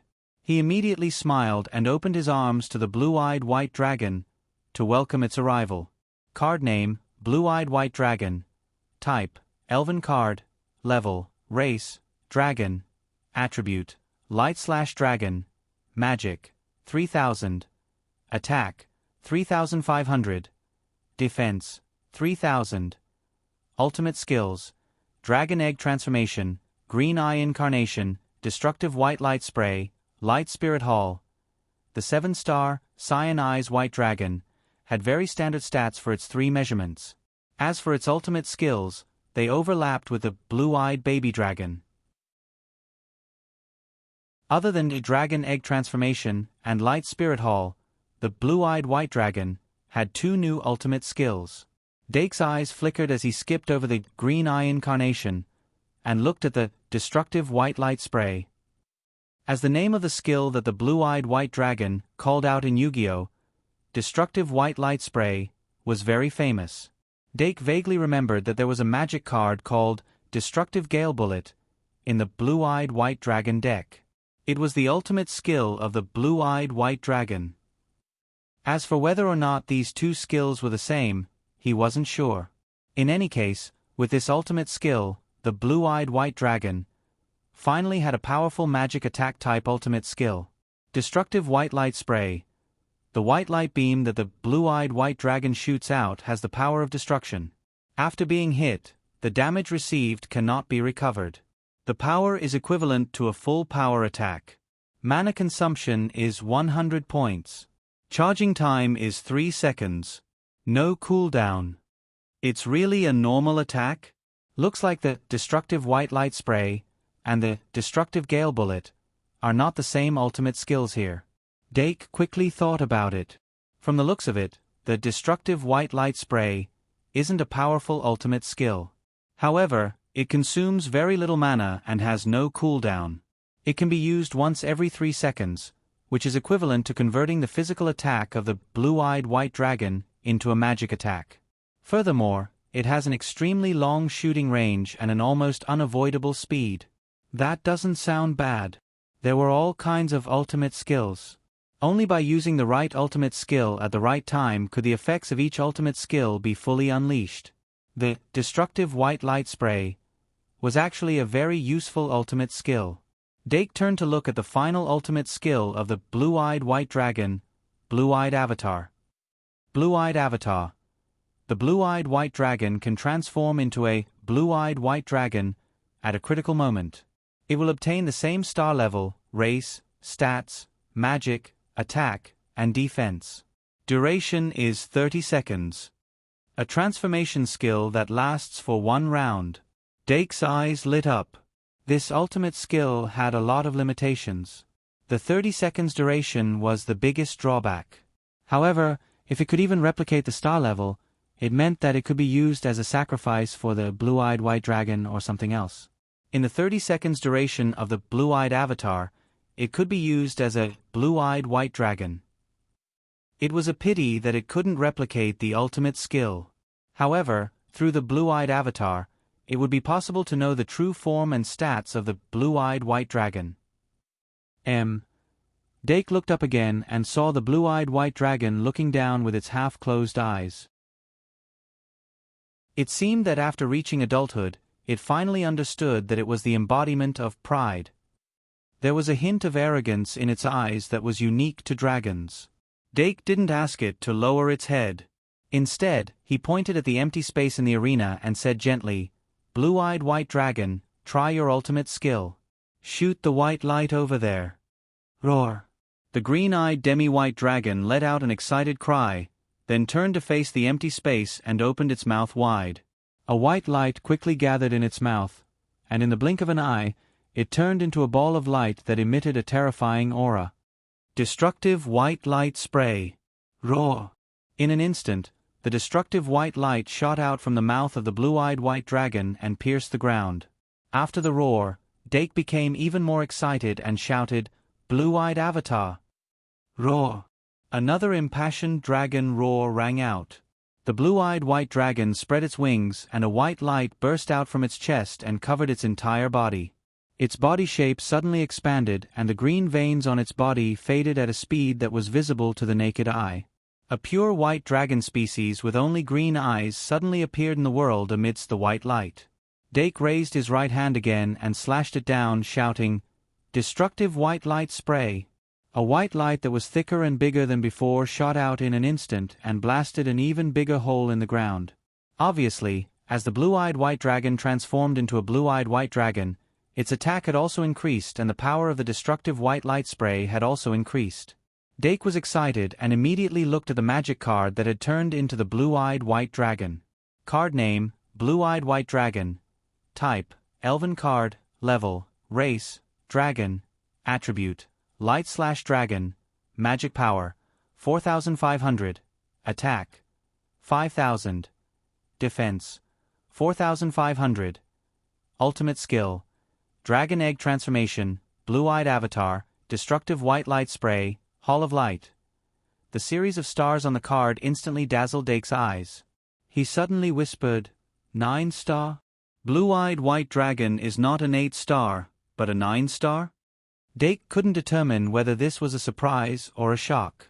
Anyway, the duration of the Green Eyes avatar was very short and he had to get as much information as possible. Blue-eyed White Dragon was known as the strongest dragon species in the first game of Yu-Gi-Oh! It had the highest attack and defense at that time. Although it was a normal monster with no effects, its attributes were completely out of the norm. After being transformed into a magic elven, the blue-eyed white dragon was not an 8-star but a 9-star. It also had the magic power and defense of a 9-star and a super strong basic attack that exceeded a 9-star by a full 500 points. One had to know. In the panel of the magic elven card, the higher the star level of the magic elven card, the harder it was to reach the top value. Not to mention the existence of a supermodel like the blue-eyed white dragon.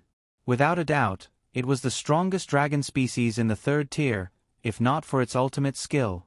Of course, it was impossible that the blue-eyed white dragon that had been transformed into a magic elven card did not have a corresponding ultimate skill. Perhaps the magic card that could destroy all the monsters on the opponent's field in Yu-Gi-Oh!, the explosive gale bullet of destruction, was one of its ultimate skills. In short, Dake was looking forward to it when he thought of this. He raised his head slightly and looked at the blue-eyed white dragon again. Then, he looked at it reluctantly as it cancelled its transformation and turned back into a 7-star blue-eyed white dragon. At the end of the summer vacation, Dake Dimming finally completed most of the holiday plans. The classes of the Magic Guide Fairies would also end today. At noon, Dake took the time to bring the magic elves to the training field again. Then, with the help of his spiritual power, he successfully evolved the Diru beast into the fairy beast again. Then, he commanded the fairy beast to try the Holy Arrow and Heaven's Purple Light, and finally the Holy Bubble. Gather the power of all companions. Dake first asked the fairy beast to use the Holy Bubble, without activating Paradise. As expected, the only one who could transfer power to it was its master, Dake. After activating Paradise, the magic elves that belonged to Paradise were all connected to the fairy beast and could transfer power to it. However, there was a limit to how much power the Holy Bubble could absorb. As the master with the deepest bond, Dark's power could increase the power of the Holy Arrow by almost 100% when she gathered the power of her companions. Even after activating Paradise, the other magic elves could only increase the power of the Holy Arrow by 10%. The difference of almost 10 times was caused by the strength of the bond. The stronger the bond, the thicker the transmission channel. As for the upper limit of the Holy Bubble's power absorption, it could not be measured because it had not been reached. After completing the test, Dake went to the last activity class with the magic elves in the afternoon to bid farewell to the 4 tutors. Looking at the magic elves folding paper cranes, hearts, and other letters to the tutors who had accompanied them for more than 2 months, Dake somehow felt a little sour in his nose. I hope we can still meet again during next year's holidays. Dake shook hands with the tutors and said goodbye. Finally, he sent Lady Camilla, Sage Cyrus, and Lady Plant out of the Duke's mansion. As for Lady Cook, she accepted the Duke's mansion's employment and would stay in the mansion to educate the younger maids. After that, Dake changed into his formal attire and boarded the carriage to the palace. 5 in 1 10,000 plus. 0152/233. Finally finished. The Cat Lady Encyclopedia page was rejected by the essay competition. It will be published next Tuesday. Please vote.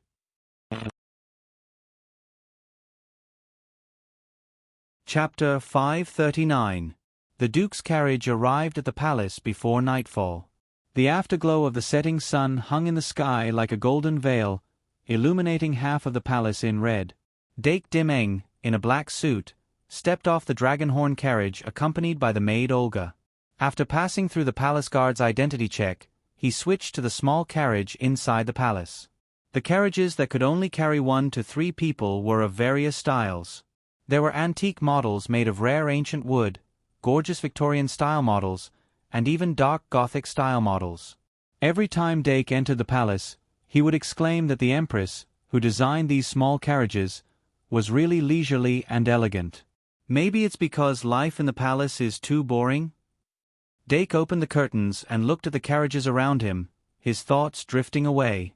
The current king had 3 wives. The Empress was close in age and was said to be childhood sweethearts who had known each other since they were young. She was also of noble birth and only gave birth to a daughter in her 30s, who was now the eldest Princess Elisha. The second wife was the first princess consort, the birth mother of Prince Charles. She was in her early 40s and didn't look old. The last wife was the second princess consort, who gave birth to 2 little princesses in her early 20s. She was only in her early 30s and was still beautiful and charming. Remember, https://m. Vipkanchu. VIP. As the king got older and his children grew up, the 2 princess consorts moved out of the palace one after another and lived a relatively free life, only occasionally returning to the palace to visit. Therefore, only the Empress stayed within the high walls of the palace. She basically took care of all the affairs in the palace.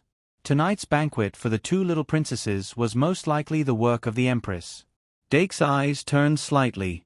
The invitation to the banquet actually had 2 names written on it. But Yvette didn't come, so he was the only one attending the banquet. It was slightly different from John and Joey's banquet.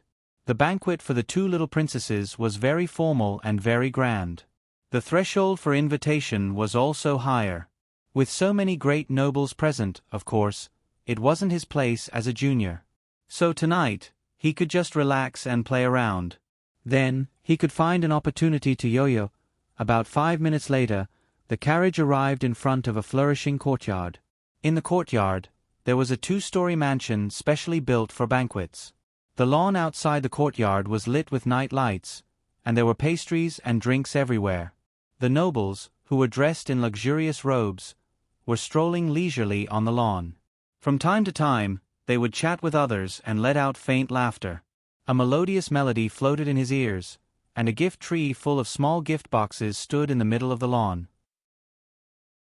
After Dake got out of the car, he entered through the side door in a very low-key manner. Then, he deliberately found a secluded place to sit down and quietly experienced the gradually lively atmosphere of the banquet. Olga waited for him to sit down, then took the small gift to the gift tree and gently placed it in the small mountain of gifts. That was the end. Dake's mission for the night is complete.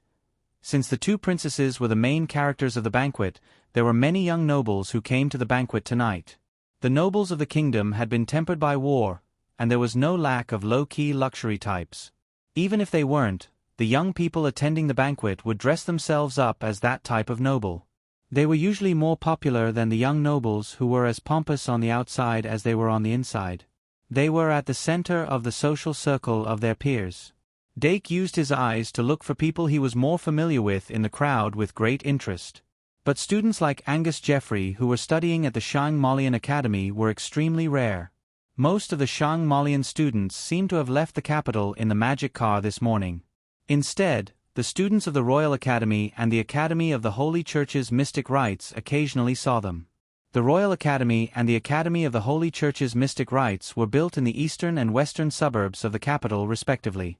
It could be said that they were facing each other across the entire capital.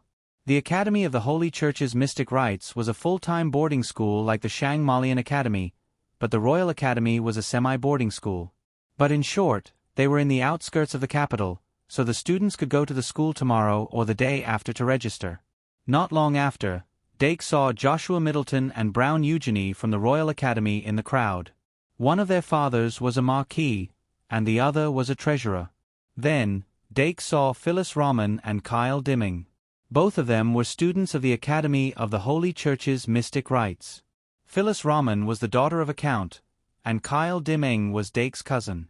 When Dake was very young, he had specially invited him to stay in his beloved little wooden house for a night, but the little fatty didn't seem to appreciate it. Speaking of which, I haven't seen brother Kyle since the birthday party. He didn't even come to the twins' enrollment party last night. Dake rubbed his chin and thought carefully, wondering if he should greet him. But Kyle suddenly turned his head, and their gazes collided across a large patch of grass. After that, Kyle was like a fat rabbit that had been targeted by a big bad wolf. He suddenly jumped and quickly disappeared. Tisk! Dake smacked his lips and turned to look at Phyllis who was walking towards him. Good evening, Phyllis. He stood up, straightened his collar, and took the initiative to greet her. Good evening, Dake. Phyllis still had a trendy drill-style hairstyle. Her slightly round face and petite body made her look like a delicate doll. I thought you left early this morning. I didn't expect to find you at the party. Phyllis opened her folding fan and smiled sweetly. Every time they met, she seemed to be more inclined towards Dake. As the only daughter of one of the 36 counselors, Earl Rex Rahman, Phyllis's actions were usually the embodiment of Earl Rahman's will. The father and daughter maintained a high degree of consistency in their ZZ positions. Therefore, those who were familiar with her would realize that this was a sign that Earl Rex Rahman's ZZ position was leaning towards the dove side. But those people would have doubts.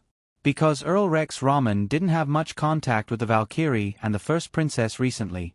Dake invited Phyllis to sit beside him, kept a suitable distance from her, and chatted with her. He originally wanted to muddle through tonight's banquet, but he didn't expect that after a while, Joshua Middleton, the son of the Marquis, also came over. Joshua Middleton was 16 years old this year.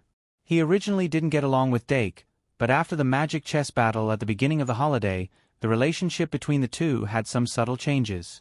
This time, he took the initiative to express goodwill, it was a complete change in attitude. His father, Marquis Middleton, was not only a powerful warrior, but also a veteran strategist. He was influenced by what he saw and heard, so he wasn't stupid. But Dake wasn't very familiar with him, so they only talked briefly. Then, Brown Eugenie came over as well. Brown Eugenie, as the cooperation link between the Citizen Duel Club and the Eugenie Chamber of Commerce, had already met Claire. So far, the conversation between the two sides was quite pleasant. The Eugenie Chamber of Commerce was likely to become one of the distributors of the Citizen Duel Club. Administration, military, business. Unknowingly, these three forces gathered around Dake Dimming. This was under the condition that most of the students of the Shang Molian Academy were not present. People who didn't know him at all probably couldn't imagine how a hedonistic young master who was originally like a lone wolf could achieve this step. But Dake himself didn't have such intentions at all. He even felt that these people were a bit annoying.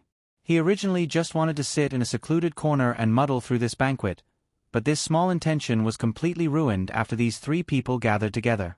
He undoubtedly became one of the many focal points. Being stared at by so many people was not a good experience.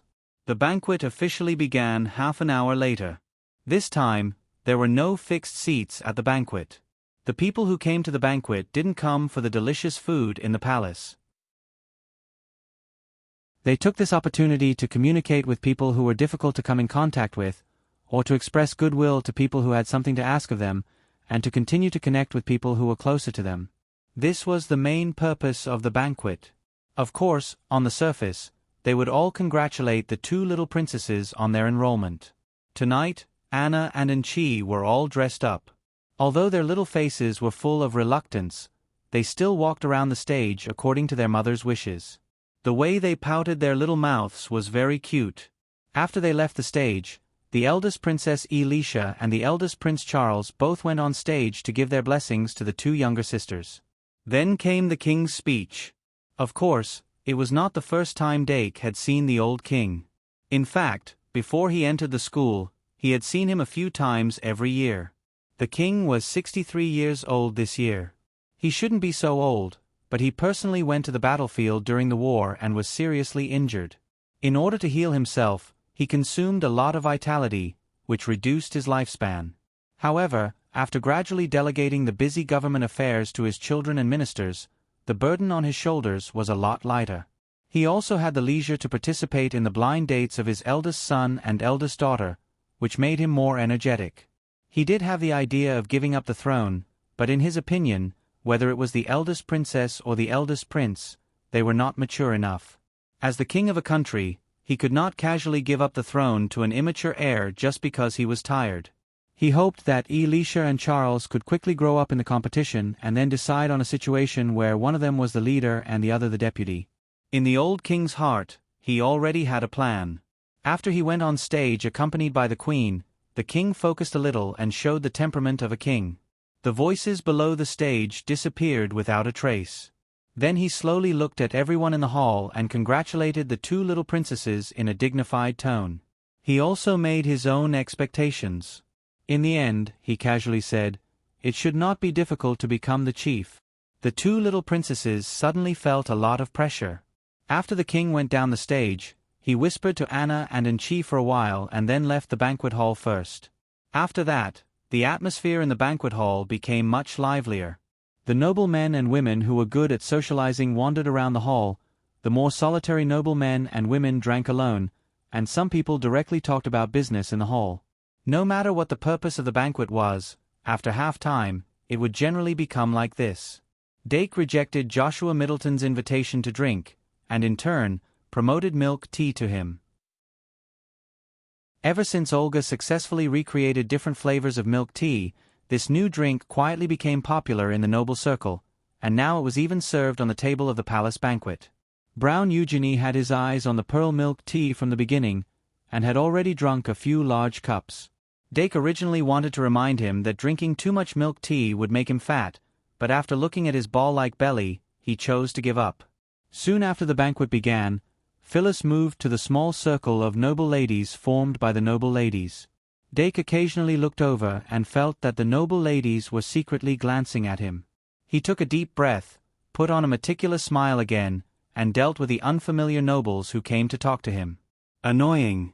It was already so annoying now. In a few years, it would be even more annoying. The only thing that made Dake feel lucky was that the two little princesses were obviously restrained by the princess, and did not come to trouble him. When they opened their eyes wide and stared at him, Dake seized the opportunity to wink at them to relieve the annoyance in his heart. As for whether the two little princesses would feel more annoyed because of this, of course it was certain and certain. In the second half of the banquet, Dake finally found the opportunity to sneak out of the banquet hall.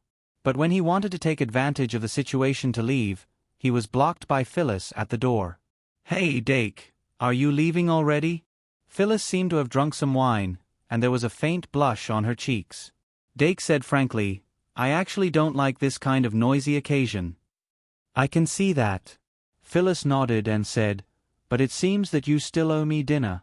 Dake blinked, and wanted to say that it was just a polite remark. Phyllis said, "Speaking of which, you are about to enter the school, right?" Dake nodded and said, "There are still 2 days." Phyllis frowned and said, "In that case, the next time we meet will be 9 months later. Don't forget your promise." Dake was startled and said, "What promise?" Phyllis counted on her fingers and said, "First, you still owe me dinner. Second, the next time I invite you, you said that you will not refuse." "Is that all?" Dake replied, "Of course I won't forget. It was just an invitation. It was not a tiger's den." "That's good." Phyllis's tone suddenly became cheerful.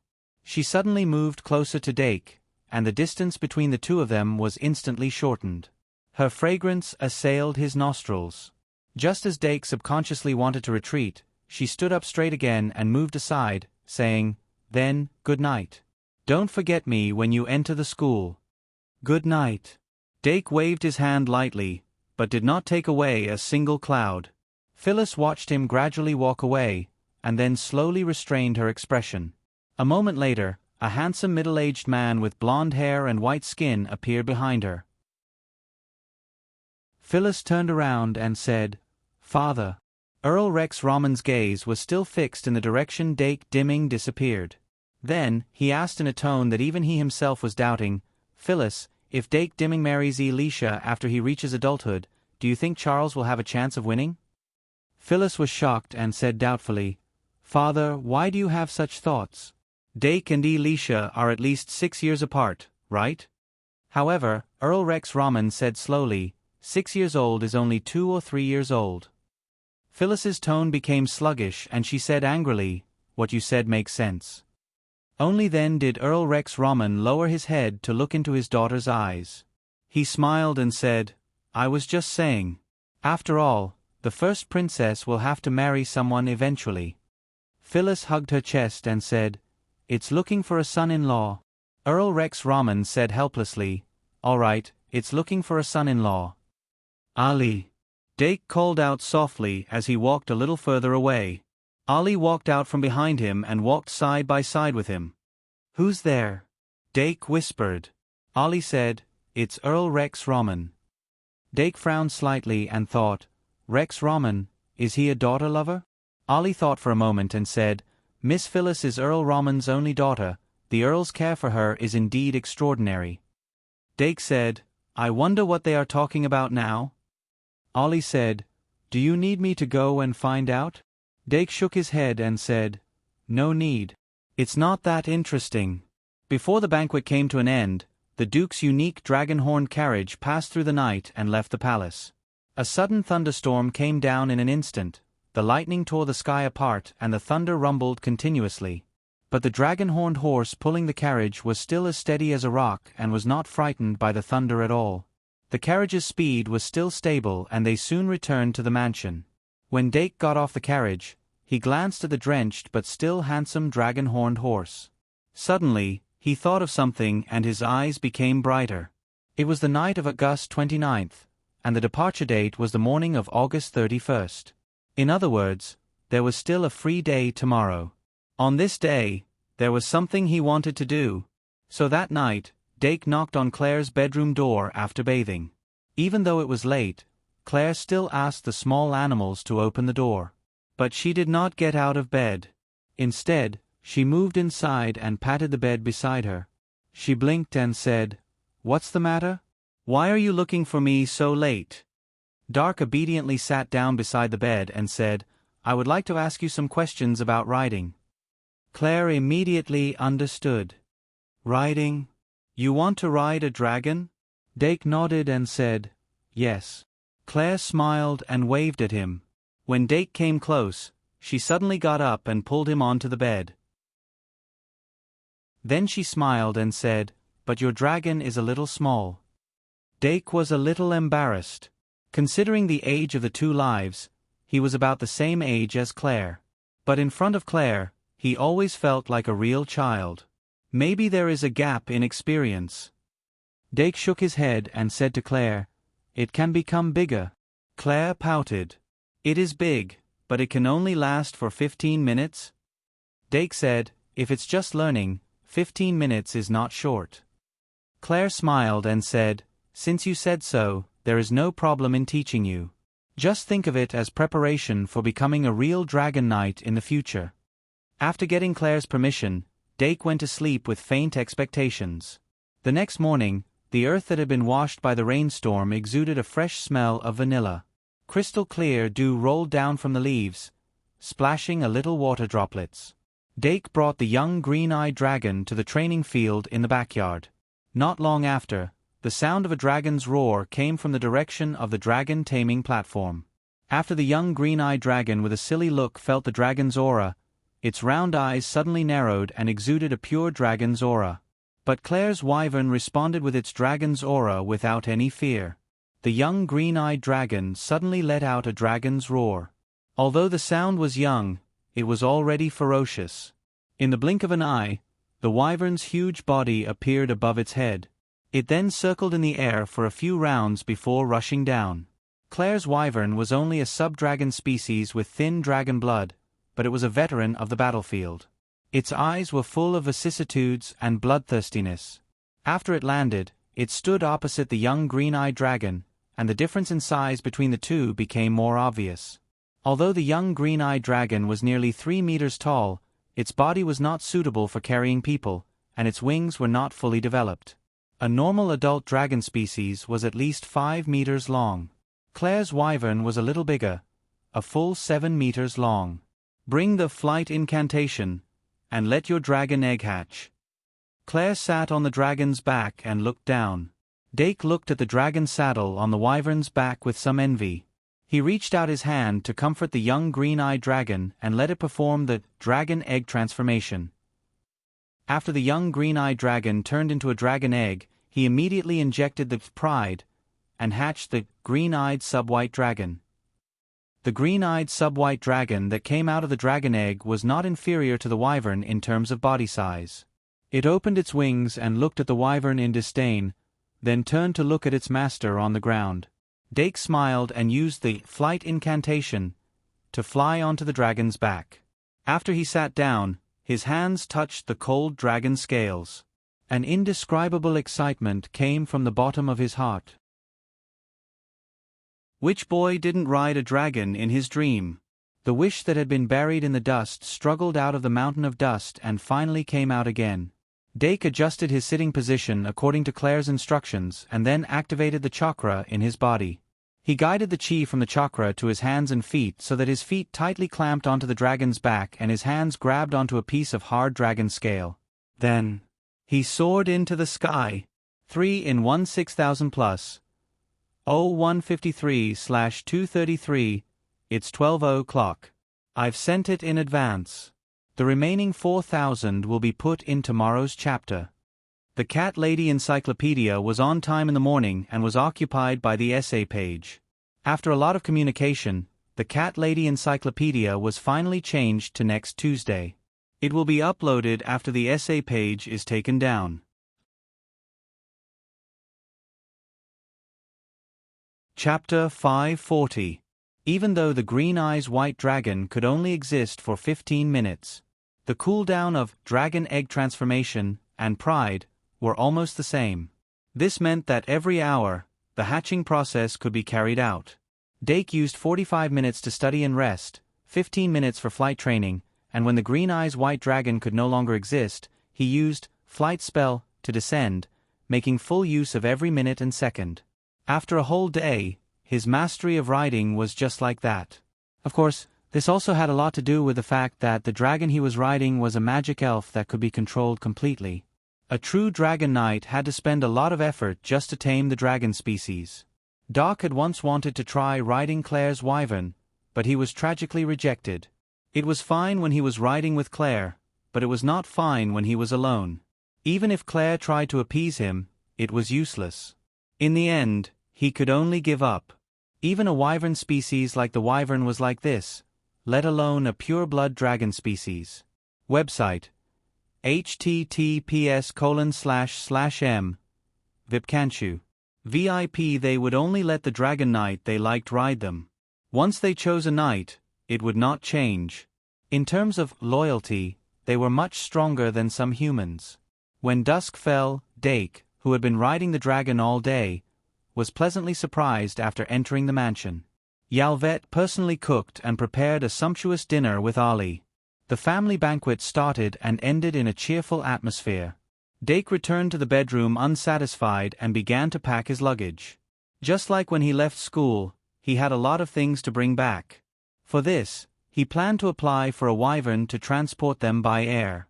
After a few hours, the bedroom door was filled with luggage of all sizes. The entire bedroom was much more spacious. Dake laid down after being tired and enjoyed being surrounded by the cats. His mood gradually calmed down. I'm going back to school. He had never been so reluctant to leave for a vacation. Although life in the Duke's mansion was not as exciting and interesting as in school, the warmth of being with family every day made him reluctant to leave. Dong dong dong. Little magical beast. When the little fiend opened the door, the one who entered was not Olga as expected, but Yvette in light pajamas. Mom, Dake called out softly. Yvette walked to the side of the bed and slipped into the sheets very naturally. She leaned against the back of the bed and said, "Baby." Dake blushed. Her style of either calling him baby or baby troubled him quite a bit, but Yvette would never be able to change this bad habit of hers for the rest of her life. Dake asked, "What's the matter? Can't I come if I have nothing to do?" Yvette mumbled. Dake hurriedly shook his head. "Of course I can come whenever I want." "Hey." Yvette tilted her body slightly and rested her head on Darling's shoulder.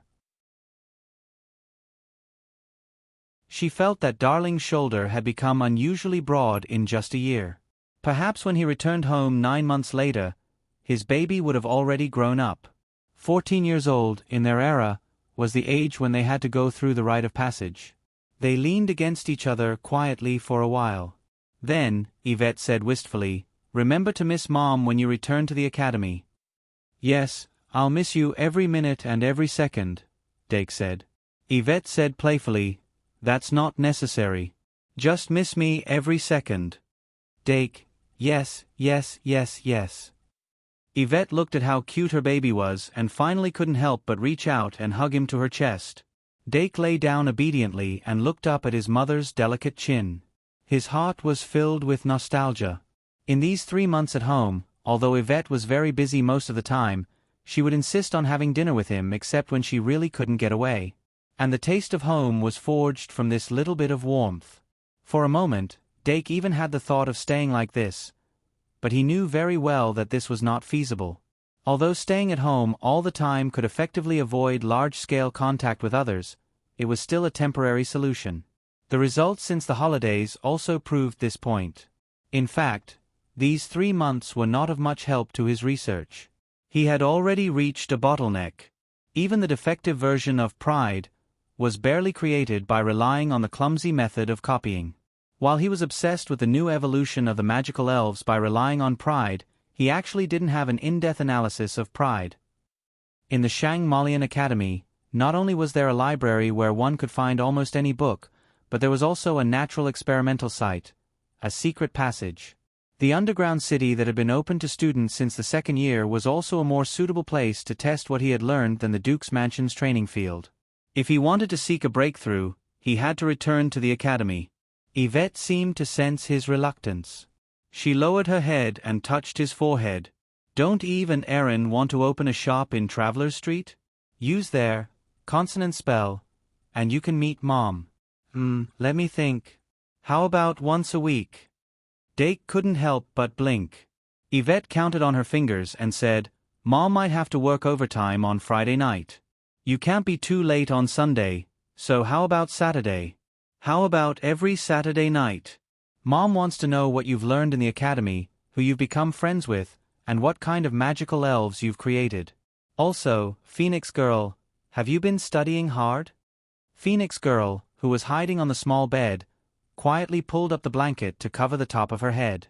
Yvette said, I remember that students can obtain permission to enter the underground city from the second year onwards.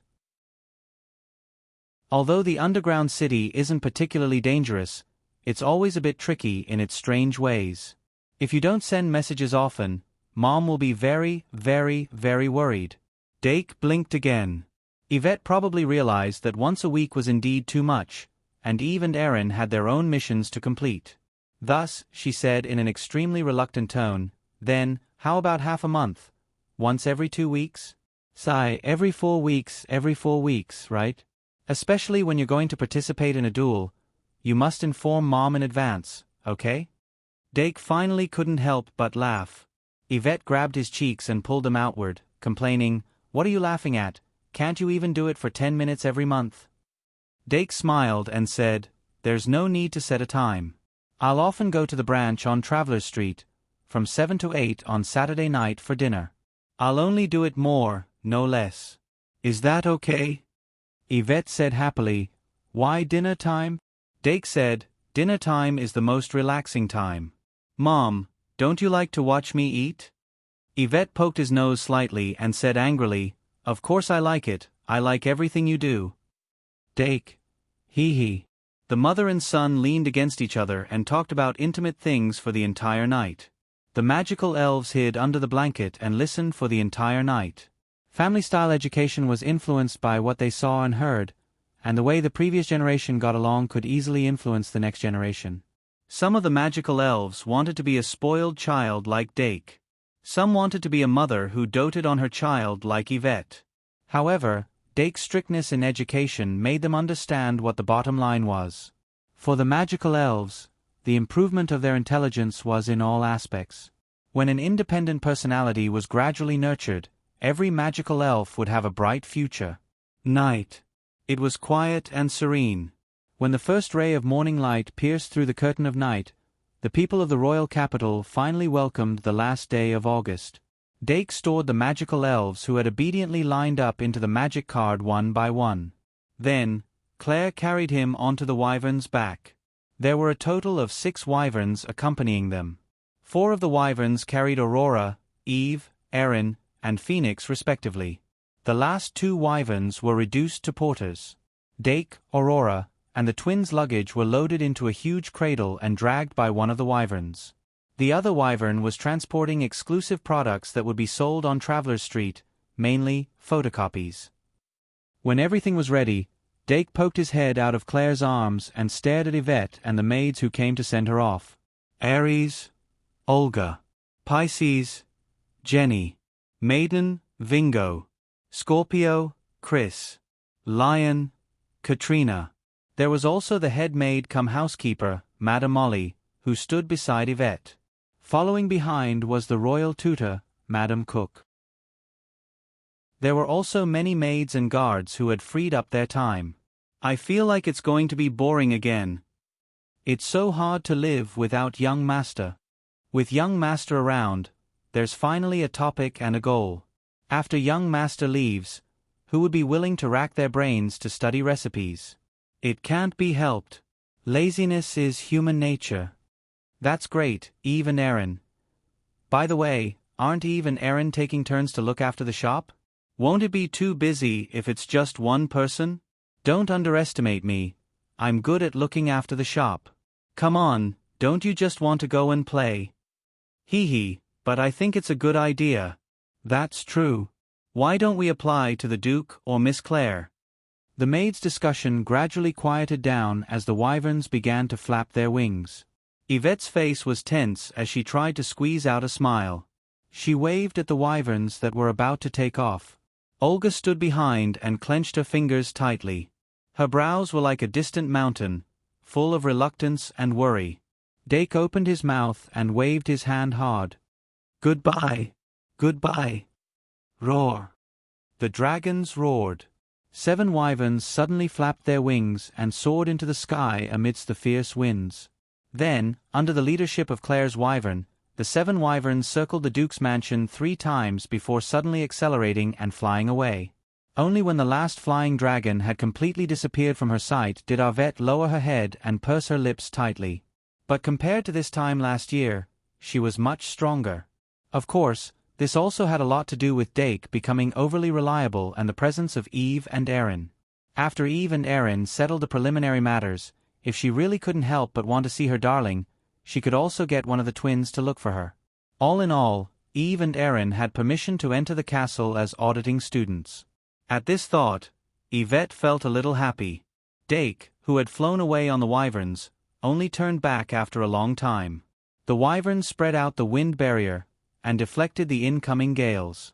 The 7 wyverns manipulated the airflow and flew faster and faster. The group landed midway to replenish their magical powers and stamina before continuing their journey. Then, at 7 p.m., they successfully arrived at the Academy town. The Academy town was brightly lit with students and parents coming and going. The second-year students and above could directly enter the Academy through the teleportation plaza, while the first-year students had to temporarily stay in the Academy town under the guidance of the staff. Dake still remembered that Yvette brought him directly through the enchanted field and flew into the Academy. As for this year, I can't leave Aurora alone outside. Dake clapped his hands and got the 6 accompanying Dragon Tamer guards to unload the luggage and goods. Then, he ordered them to wait in the Academy town. In the future, he would still need their cooperation in transporting people and transporting goods. After the luggage and goods were unloaded, Dake summoned the lion beast. Clare also summoned 2 magic elves to carry the twins' luggage and goods. The 5 of them brought 4 magic elves and headed to the teleportation plaza. As special auditing students, Eve and Aaron didn't participate in the school assignment ceremony. They would temporarily stay in Clare's dormitory as staff. As a first-year student, Aurora wasn't assigned to a dormitory and had to stay in Clare's dormitory for the time being. But in short, with Clare leading the way, they didn't need to worry. Dake and Phoenix Mary parted ways with them in front of the castle and headed to the tower of the House of Nobles. After being promoted from first year to second year, his dormitory would be moved vertically from the 2nd floor to the 3rd floor, which was dormitory 301. The Academy's arrangements in this regard were orderly. In order to take care of the newly promoted second-year students, a huge notice was posted in the common room. Dake walked through the long corridor of the castle, greeted the students, and arrived at the tower of the House of Nobles, which was located in the southwest of the Academy. He looked up at the tall tower, took a deep breath, and sighed. Lion Beast, we're back. The Lion Beast carried the huge luggage and felt the weight on its shoulders. After crossing the bridge between the castle and the tower, the guardian statue of the House of Nobles, the feathered serpent, was still coiled on the right side of the gate. When Dake arrived at the gate, it slowly opened its eyes. Its almond-yellow snake pupils flickered with a faint light, and its colorful wings stretched out gently. It actually nodded at Dake. Dake was surprised by the feathered serpent statue's rare gentleness, but on the surface, he still gracefully bowed and pushed open the gate of the tower. The soft light shone on his face through the gap, and the bustling atmosphere and cold air in the common room hit him in the face. It made his ears feel noisy, but at the same time, it was cool. Dake stepped through the gate and saw magical fairies floating in the air like ice bags. As they emitted cold air, they scattered beautiful snowflakes, just like a dream. The students of the House of Nobles, who had arrived at the Academy early in the morning, were playing and frolicking in the common room, expressing thoughts they hadn't seen in 3 months. When they opened their eyes, they could see pairs of long-distance couples reuniting after a long time, boys clamoring to win a game of chess, and girls huddled together to talk about their little thoughts. Most of them just glanced at the open gate and didn't pay too much attention to it. In the past few days, there were students arriving at the academy at every moment, and everyone was used to it. Dake led the lion beast through the crowd, his gaze subconsciously searching for the first-year students, who were now second-year students. When he found Dolan Teddy and the little fatty Pit-Tan in the corner, he smiled and waved at them, then quickened his pace and walked up the stairs. When he saw the familiar faces, he felt like he had transformed from a duke's son to an ordinary student in an instant. Dake suddenly realized that he actually liked life in the academy very much. Phoenix Maiden, who was standing behind him, looked around curiously and followed closely behind him. When she followed him into the corridor, Dolan and Pit-Tan, who had raised their hands to greet Dake, suddenly calmed down. Then the two of them looked at each other.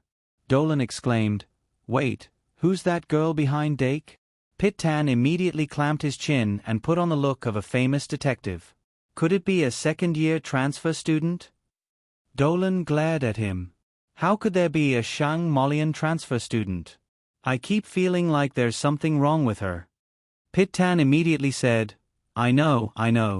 You always feel that when you see a beautiful girl. Go to hell." Doran suddenly pounced on him and played with him in a ball. Those who had just reached the second grade might not be able to see it, but the students in the higher grades were already quietly discussing it. A fully humanoid Magitech, whether human or demi-human, was very rare. A Magitech that looked like a real person like Phoenix was even rarer in the entire Shang Molian. If it weren't for Dake Dimeng, some of the older students might not be able to resist asking about the refining method. When they reached the second floor, Dake subconsciously walked down the corridor. But after taking 2 steps, he smiled and turned back, shaking his head. Habits are terrible. Phoenix saw this scene and asked curiously, "You and Victoria used to live on this floor?" Dake nodded slightly.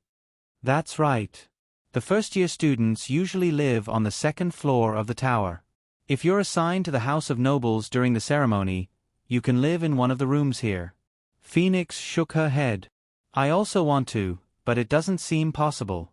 Aunt Claire said that Victoria and I will most likely be assigned to the House of Fools. As Magitech, we don't have noble blood. We're not even demi-humans, so we can't enter the House of Nobles. Victoria and I lack the desire for knowledge, so we can't enter the House of Magic.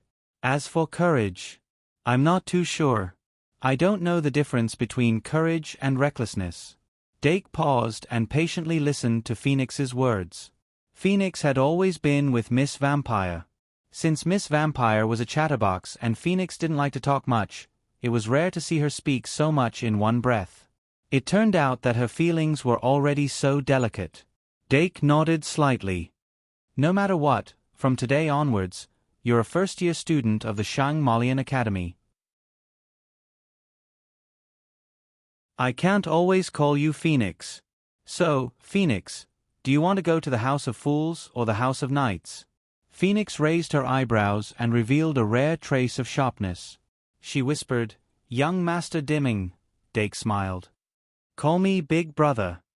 Phoenix paused and changed her words. Big Brother Dake, you know that my true form is a spear. Phoenix armament. Immortal spear.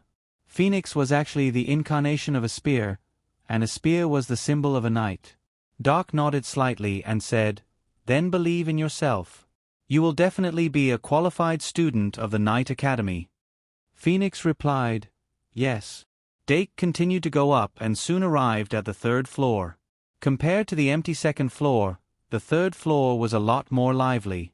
Even though the first-year students had just been promoted, the second-year students were still visiting from time to time in the middle of the night. Dake greeted everyone as he walked. In the blink of an eye, all the second-year students knew that their Dake Dimming had returned to school. Anna, who was hiding in Luo C's room, was talking about the holidays when she saw the girl next door knock and come in. Anna winked meaningfully. Anna immediately understood. After thanking her, she pulled Luo C and ran out. Hey, wait.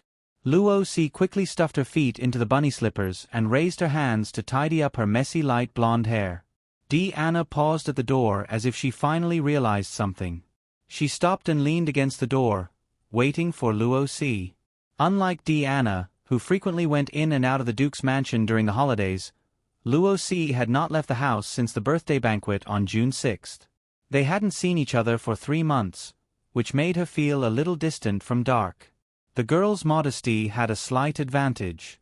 It was a bit shameful for Dark to run past them as soon as he arrived. Suppressing the rising expectation in her heart, Luo Si tidied her hair in front of the dressing mirror, applied some lipstick on her lips, and patted her cheeks nervously. After confirming that there were no blemishes, she stood up. But in reality, she was wearing pink bunny pajamas that were not suitable to be seen in public. She completely ignored this point and held Anna's hand, who was also wearing teddy bear pajamas, and pushed the door open. But when the two of them could see the door of dormitory 301, they happened to see a petite figure in pink light pajamas pushing the door open and entering. "Coo! 0. Anna suddenly pouted her cheeks, as if she had seen a cat that had stolen a fish.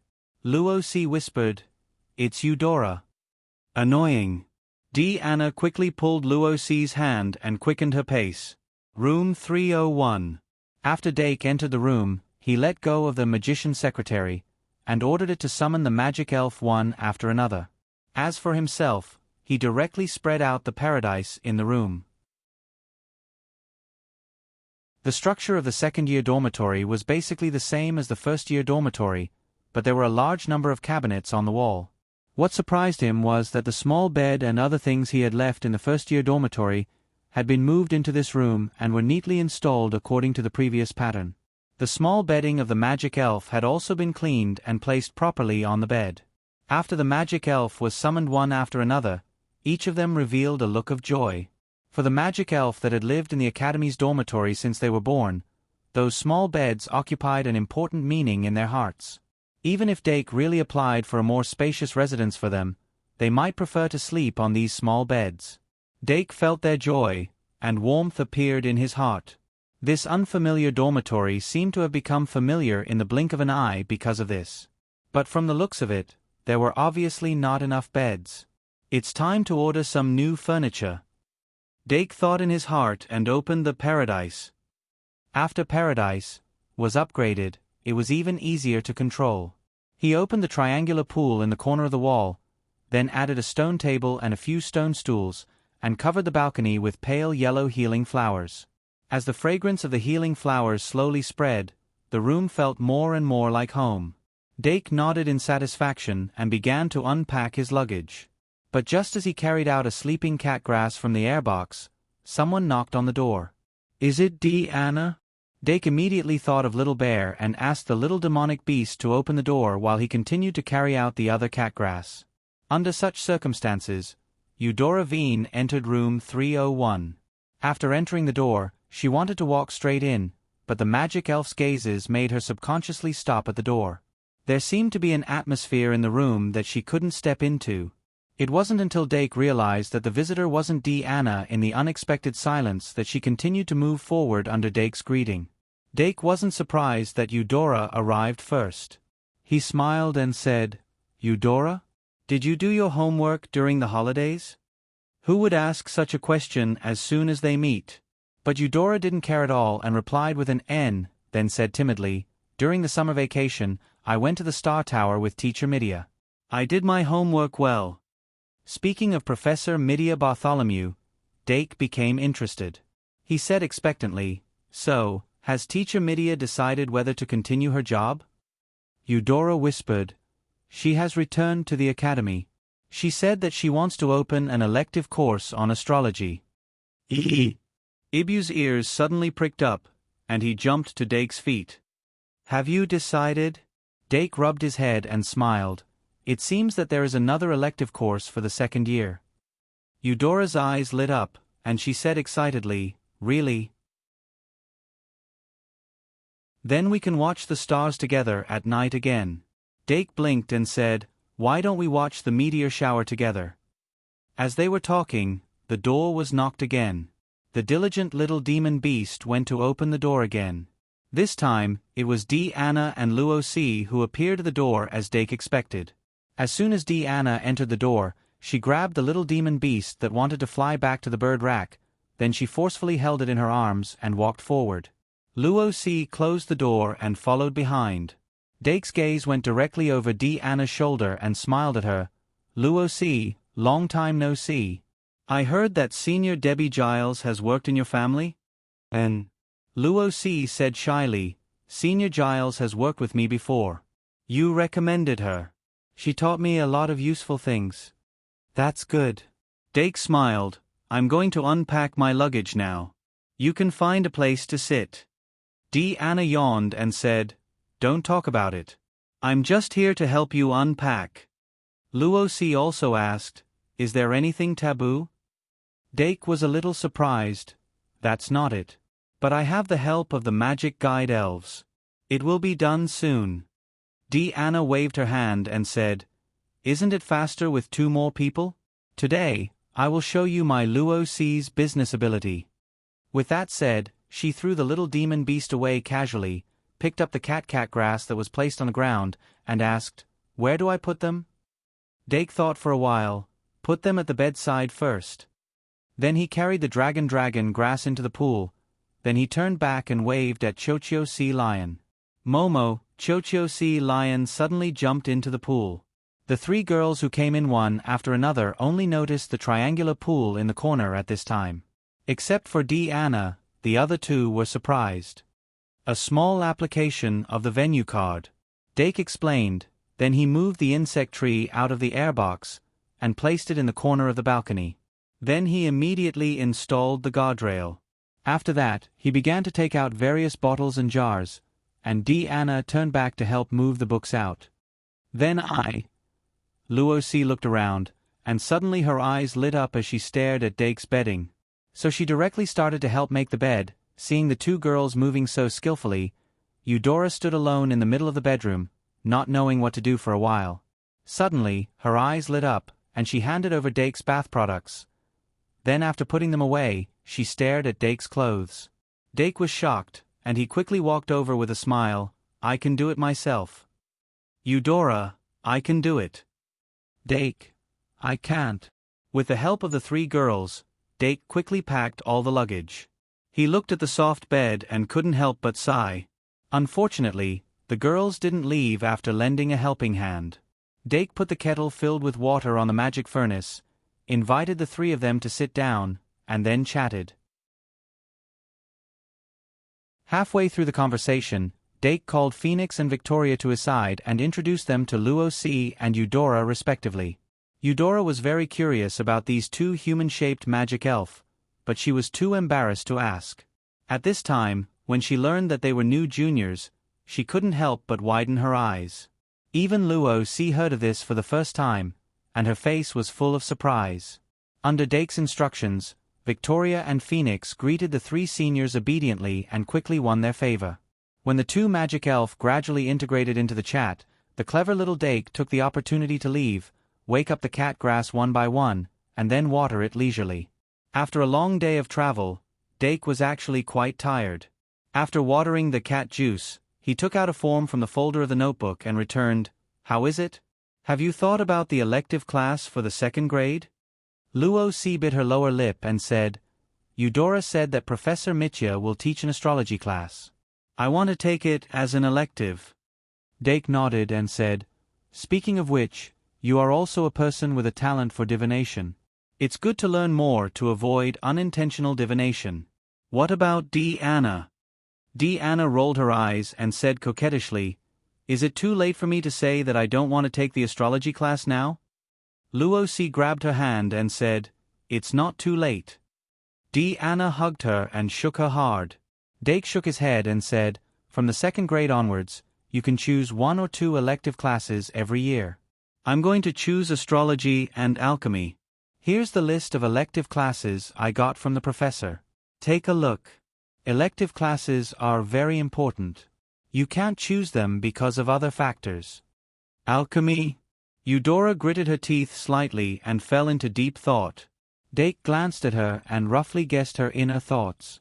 But alchemy class was indeed a good choice. Even if Eudora chose this class, there was nothing wrong with it. On the contrary, Anna and Luo Si needed to consider carefully in this regard. Blindly following the trend would only waste their talents. Anna obviously understood Dake's meaning. She took the form from Dake's hand with a pout and then studied it carefully with Luo Si. Although the second grade could only take one elective class, as long as one had a little ambition, they would not only choose one. After Anna looked at it carefully, she pointed to a line on the form and said, "Night Cultivation Class." Dake glanced at it and smiled. The night cultivation class taught by the third grade professor is indeed a good choice. What about the other one? Astrology. Anna felt uncomfortable being stared at by Dake. She looked away and pointed to another line on the form, then this one. Let me see. Dake leaned over and looked carefully. The second elective class Anna chose was an elective class taught by Professor Pawa Cheong Si, Transformation Class. Dake was a little surprised. Transformation class has a high requirement for talent? Anna bit her finger and said, "I want to learn." Dake frowned. This is not something you can learn if you want to. The transformation spell magic card is usually a high-level magic card that only the 5th or 6th grade students can master. Unless you can get a semi-finished transformation spell, like me, and even then, you have to master the magic language first. Anna pouted. "I'll work hard." Dake still shook his head. The magic language is the main subject of the second grade. You have to learn it. I can also help you with the transformation spell magic card. But before you make this decision, you have to consult Professor Pawa Cheong Si. Anna nodded hard this time. "I will." "Good." Dake said, "The night cultivation class and transformation class will be the 2 classes for now. What about Luo Si?" Luo Si obviously had an idea. After she crossed the terms of the astrology class, she pointed to another class, this one. "Let me see." Doc leaned over to take a look and nodded. This is a medical class that Sister Kalyan has specially set up this year. If you are interested in medicine, this will be a pretty good elective course. Really? I think so too. The corners of Luo Si's mouth couldn't help but raise. Then she handed the form to Eudora and said, "Eudora, take a look at it too." Eudora shook her head and said, "No, I have already made a decision." Dake said helplessly, "The elective class will start from the second week of school. In short, we still have a week to think about it in the following time. During this week, the professors will provide consulting services. If you can't meet the prerequisites, you won't be able to take the elective. Tomorrow is the sorting ceremony, and the day after tomorrow is Sunday holiday. I suggest you go for consultation the day after tomorrow. Especially Anna, you must not forget." Anna couldn't help but cover her head. Dake took back the form and said, "That's it for now. It's getting late. Thank you for helping me clean up my room tonight." Seeing that he wanted to drive her away, Eudora stood up timidly and bowed her head. "I'm very happy. I'll go back first. Good night. Sweet dreams." Dake smiled. Little Dream Demon took the opportunity to float past him. "Then we'll go too." Luo Si pulled Anna to stand up, then waved and said, "Good night, Eudora, good night too. See you tomorrow." "See you tomorrow." Dake sent the 3 girls out of the room. Then he locked the door and became dispirited. He dragged his feet into the bathroom and took a good bath. Soaking in the warm bathtub, Dake lay down and opened the system panel.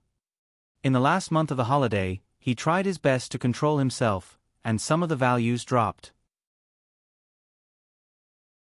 Pride, 94-91. Envy, 44-42. Fury, 86-83. Sloth, 66-63. Greed, 93-92. Gluttony, 80-79. Bliss, 93-91. In August, a total of 9 points of pride, 3 points of greed, and 3 points of bliss were drawn. However, after pride, greed, and bliss were emptied out to 90 points, they still couldn't help but increase. On the other hand, envy, fury, sloth, and gluttony all decreased. As for the remaining reserves, after the experiment ended, there was only one point of pride left. It's as if I've returned to the first year when I first entered the school. Dake knocked his forehead and couldn't help but laugh. Next, I'll adjust my thoughts a little. I can collect 3 points of greed and 3 points of bliss, and use the latest refining method to refine A, greed 2, and A, bliss 2. Let's see if Ivan can really get an additional field skill after he rises in stars. Then I'll consider researching fury or gluttony. Also, I keep feeling that underworld spirit art is only a little bit away from a breakthrough. I wonder what kind of benefits I'll get after breaking through to the beginner level? Dake focused slightly. In fact, after he successfully used his spirit force to help Diru Beast evolve into Fairy Beast, he already felt that his spirit had broken through a certain barrier. Correspondingly, underworld spirit art also showed signs of breaking through. Maybe I'll break through when I wake up. Dake slowly closed his eyes and let sleep cover his thoughts. Anyway, let's think about tomorrow's school allocation ceremony. 5 in 1 10,000 plus. 0156/233. You only owe 77 more chapters. You only owe 77 more chapters. Wow, how can this author work so hard? I must drown him with monthly votes and blades.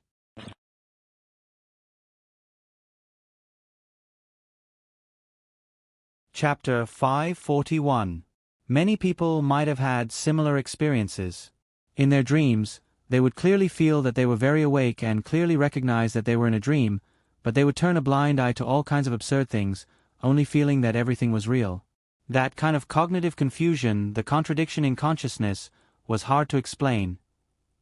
By the time Dake regained consciousness, he was already standing on the pitch-black surface of the lake.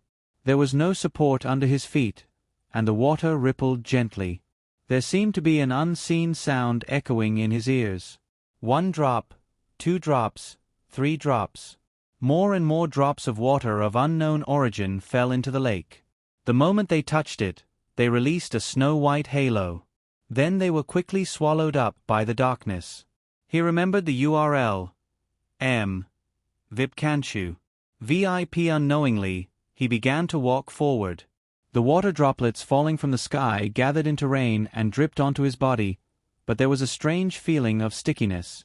It wasn't as smooth as water, but as sticky as a snake. Those water droplets stuck to his body, each one sticking together. With a turn of his gaze, he actually turned into a snake. Dark abruptly lowered his head. His body was reflected in the pitch-black lake water. Countless water snakes coiled around his body. Suddenly, a bone-chilling feeling attacked his heart. His entire body was as silent as a cicada in winter. Ah! A cry of alarm sounded. Dake suddenly opened his eyes, his entire body ice-cold. Then he saw Fairy EV using 2 ribbons to wrap around his body, trying to lift him out of the ice-cold bath water. Meow Heartsuit, seeing Dake wake up, Fairy EV immediately let out a cute cry. Dake took a deep breath, pulled apart the wet ribbons, and climbed out of the bathtub. It wasn't the first time he had fallen asleep in the bath, but with the magic guiding fairies by his side, he was always able to wake up on the bed. But today was a little special. After drying himself and Fairy EV's bodies, Dake put on his pajamas and walked out of the bedroom. The magic guiding fairies slept on the bed, and some slept on the floor. There were even a few that hid on his large bed like naughty children. It was already late at night. The castle was like a giant beast crawling on the ground. It was abnormally quiet. Dake lifted the blanket and climbed onto the bed. Fairy Ibu took the opportunity to burrow into the bed. She stretched out 2 little pink claws and clawed at the blanket, looking very obedient and sensible. Dake only smiled and sat cross-legged, slowly closing his eyes. Next, Yongming's consciousness sank into his spiritual world. The core idea of the dark spirit art was to focus one's mind and consciousness on a single point, thereby emptying one's mind. This type of mental magic was originally used to condense mental energy, and occasionally, it could also be used to resist the invasion of one's mind. However, Dake took a different approach and used it to condense great sins, reducing each drop of great sins to 1. 5 points. Since then, he had never slackened his practice of the underworld magic. And now, his perseverance had finally paid off. He could clearly feel that the speed at which his mind was focused and the degree at which his mind was emptied had greatly increased. The spiritual world in his consciousness seemed to have been expanded to a certain extent. It was as if he could focus his mind to a high degree with just a thought. Even though there were no additional effects, this underworld magic had undoubtedly crossed a level. I've finally gone from novice to novice. Dake maintained his cross-legged posture with his eyes closed as he spoke slowly. With the breakthrough of the underworld magic, his mental perception had also been strengthened. After spending some time to stabilize his realm, he immediately tried to stimulate his emotions and let great sins overflow from his head. With the great sins, exceeding the 90 points limit quickly overflowing, he could clearly feel that it was easier than before, and the degree of concentration of great sins had also increased. 1 drop of greed. 2. 0 points. Feeling the strength of that drop of greed, Dake suddenly opened his eyes, and his essence, energy, and spirit were all instantly raised. The breakthrough of the underworld magic had caused the degree of concentration of each drop of great sins to increase. This meant that the amount of great sins he could draw every month had increased from 15 points to a full 20 points. Without a doubt, this was a very huge breakthrough. Furthermore, unlike the soul loss curse that was no longer suitable after reaching novice, the upper limit of the underworld magic could be continuously increased. It was a pity that the practice of the underworld magic was a standard painstaking effort, and it could not be sped up at all. I spent a whole year going from novice to novice. If I want to continue increasing it, I will need more years and months. If I want to shorten this time, praying to the Holy Grail might be a good way. Even if I can't directly rely on the Holy Grail to complete the leap, there is still a chance to greatly reduce the time required. Dake's eyes flickered, and he once again had high expectations for the Holy Grail. If that's the case, then this year's goal will be to win the school championship. From the second year onwards, the students of the Shang Malian Academy could participate in the school championship. Whether it was the dungeon tournament or the duels between the different years, Dake had the qualifications to participate. Finally, he did not have to watch helplessly as the school championship slipped from his hands. Dake felt even more excited at the thought of finally having the opportunity to compete on the same stage as his senior from Panduola. After he confirmed his goal, he finally hugged Fairy EV and went back to sleep. 6:00 in the morning. Dake Dimeng woke up on time under the urging of his biological clock. After he opened his eyes, he calmed himself down a little, and then he chose between waking up for morning exercise and going back to sleep. Under normal circumstances, when he had this kind of hesitation, it was a sign that sloth was growing. Therefore, he had developed a good habit of morning exercise a long time ago. Now that he had advanced to the second year, he had the option of training Qi, and he had more morning exercise postures. At around 6:30, he finished his morning exercise, then took a shower and changed his clothes. When he walked out of the bathroom, he saw the little devil flying back from outside the window. After 3 whole months, the little devil's business ability had increased instead of decreasing. Other than the breakfast basket full of groceries, there were also 2 newspapers, the Great Sage Daily and the Clown Daily. Dake didn't specifically instruct it, but the little devil was always observant when it was flattering him. He opened the newspaper, eating his breakfast and reading it at a moderate pace. He gradually entered the rhythm he was most familiar with. At the beginning of the first year, he would often spend more time preparing for the lessons. But later on, as he finished most of the lessons on his own, he rarely prepared for them, because there was nothing to prepare for. When school officially started and new textbooks were distributed, perhaps he would be able to get back that initial feeling of being moved. Dake carefully thought about it, and saw that the Great Sage Daily was full of announcements from all kinds of academies. With the lack of information dissemination technology, the newspaper was almost the only medium of communication. The academies of the kingdom used this method every year to remind the students to return to school. Continuous announcements for a few days could make most of the students not neglect it, and also let the people of the kingdom have a better understanding of the academies of the kingdom. Without a doubt, this was an effective advertisement. 7:10. Dake spent more time eating breakfast, and then gave the basket to the little devil to send back. Then he woke up Victoria and Phoenix in bed, and instructed Victoria to take Phoenix to stroll around the academy and familiarize it with the structure of the castle. He himself went to the teacher's dormitory to meet Claire and the other two. They needed to quickly choose an idol shop in Traveller Street as the first branch of the nationwide duel club, then clean the shop and complete the distribution. This wasn't easy. When Dake finally finished, he suddenly found that it was close to evening.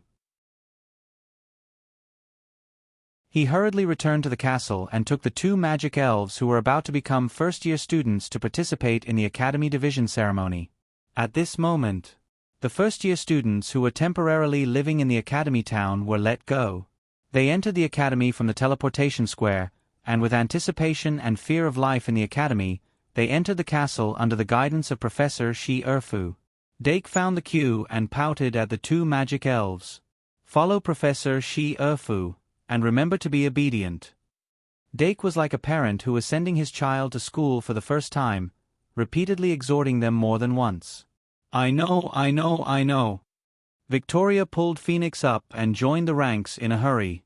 The first-year students in the queue were curious about the two intruders, and the two magic elves' eye-catching appearance instantly attracted the freshmen's attention. But most of the freshmen were very reserved and didn't gossip. An unfamiliar environment, unfamiliar people. Not everyone could calmly deal with it. Dake watched Victoria and Phoenix integrate into the group, then quietly retreated and went to the banquet hall. The second-year to sixth-year students had already entered the hall, and the boys and girls were excitedly discussing this year's freshman lineup. The hall was filled with a joyous atmosphere. Every time it was this time, it was the happiest time for the senior students. The ignorant freshmen who had just entered the academy would receive the Academy Division ceremony on the stage. This was a grand entrance ceremony for them, and it could even quickly give them a sense of belonging to their respective academies. And for the second-year to sixth-year students, the freshmen were like models lining up to get on the stage. Looking at their young and tender appearance, it was as if they were looking at their past selves.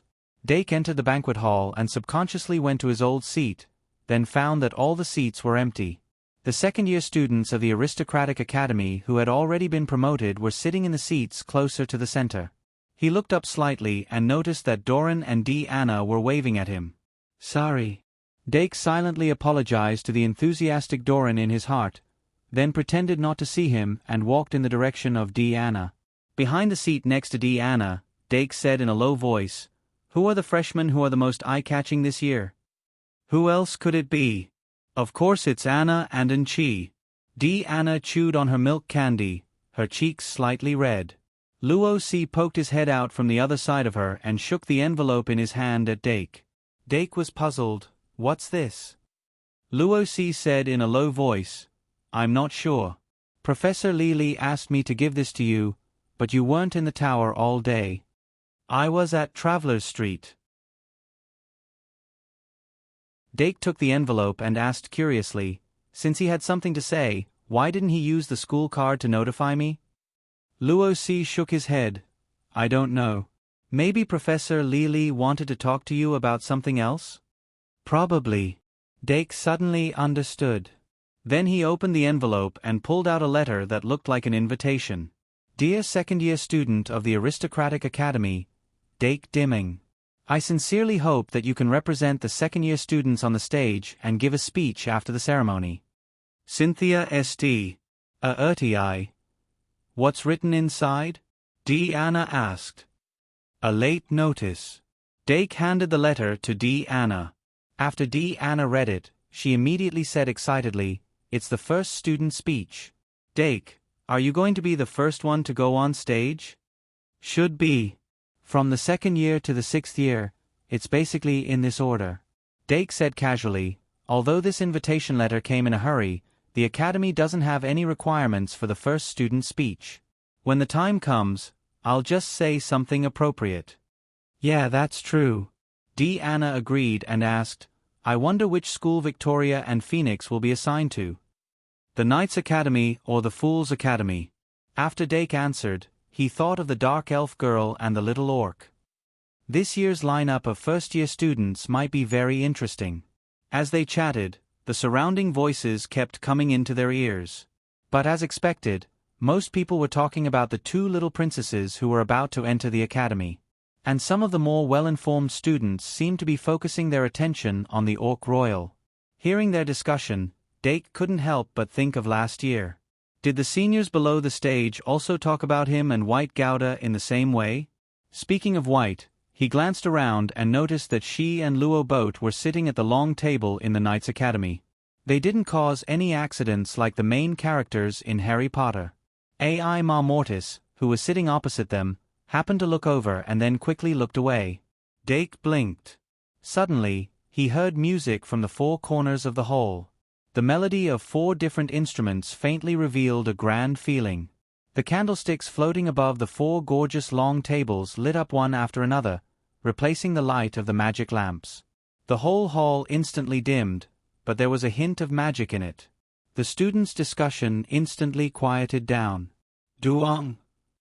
The clock at 7 o'clock in the evening rang on time, echoing in the castle for a long time. At the teachers' table, the formally dressed professors appeared one after another and took their seats one after another. On the other side of the stage, the new students were led into the hall by Professor Shi Erfu. The 10 people in the front row opened the curtains and entered. Their eyes widened as they looked at the hall filled with thousands of people, their eyes filled with excitement. The Academy assignment ceremony had begun. 2 in 1 4,000 plus. I've been busy these 2 days to celebrate my dad's birthday. You're tuning in to the Narrate and Escape YouTube channel. Don't forget to subscribe and join us on this journey to catch the most captivating stories.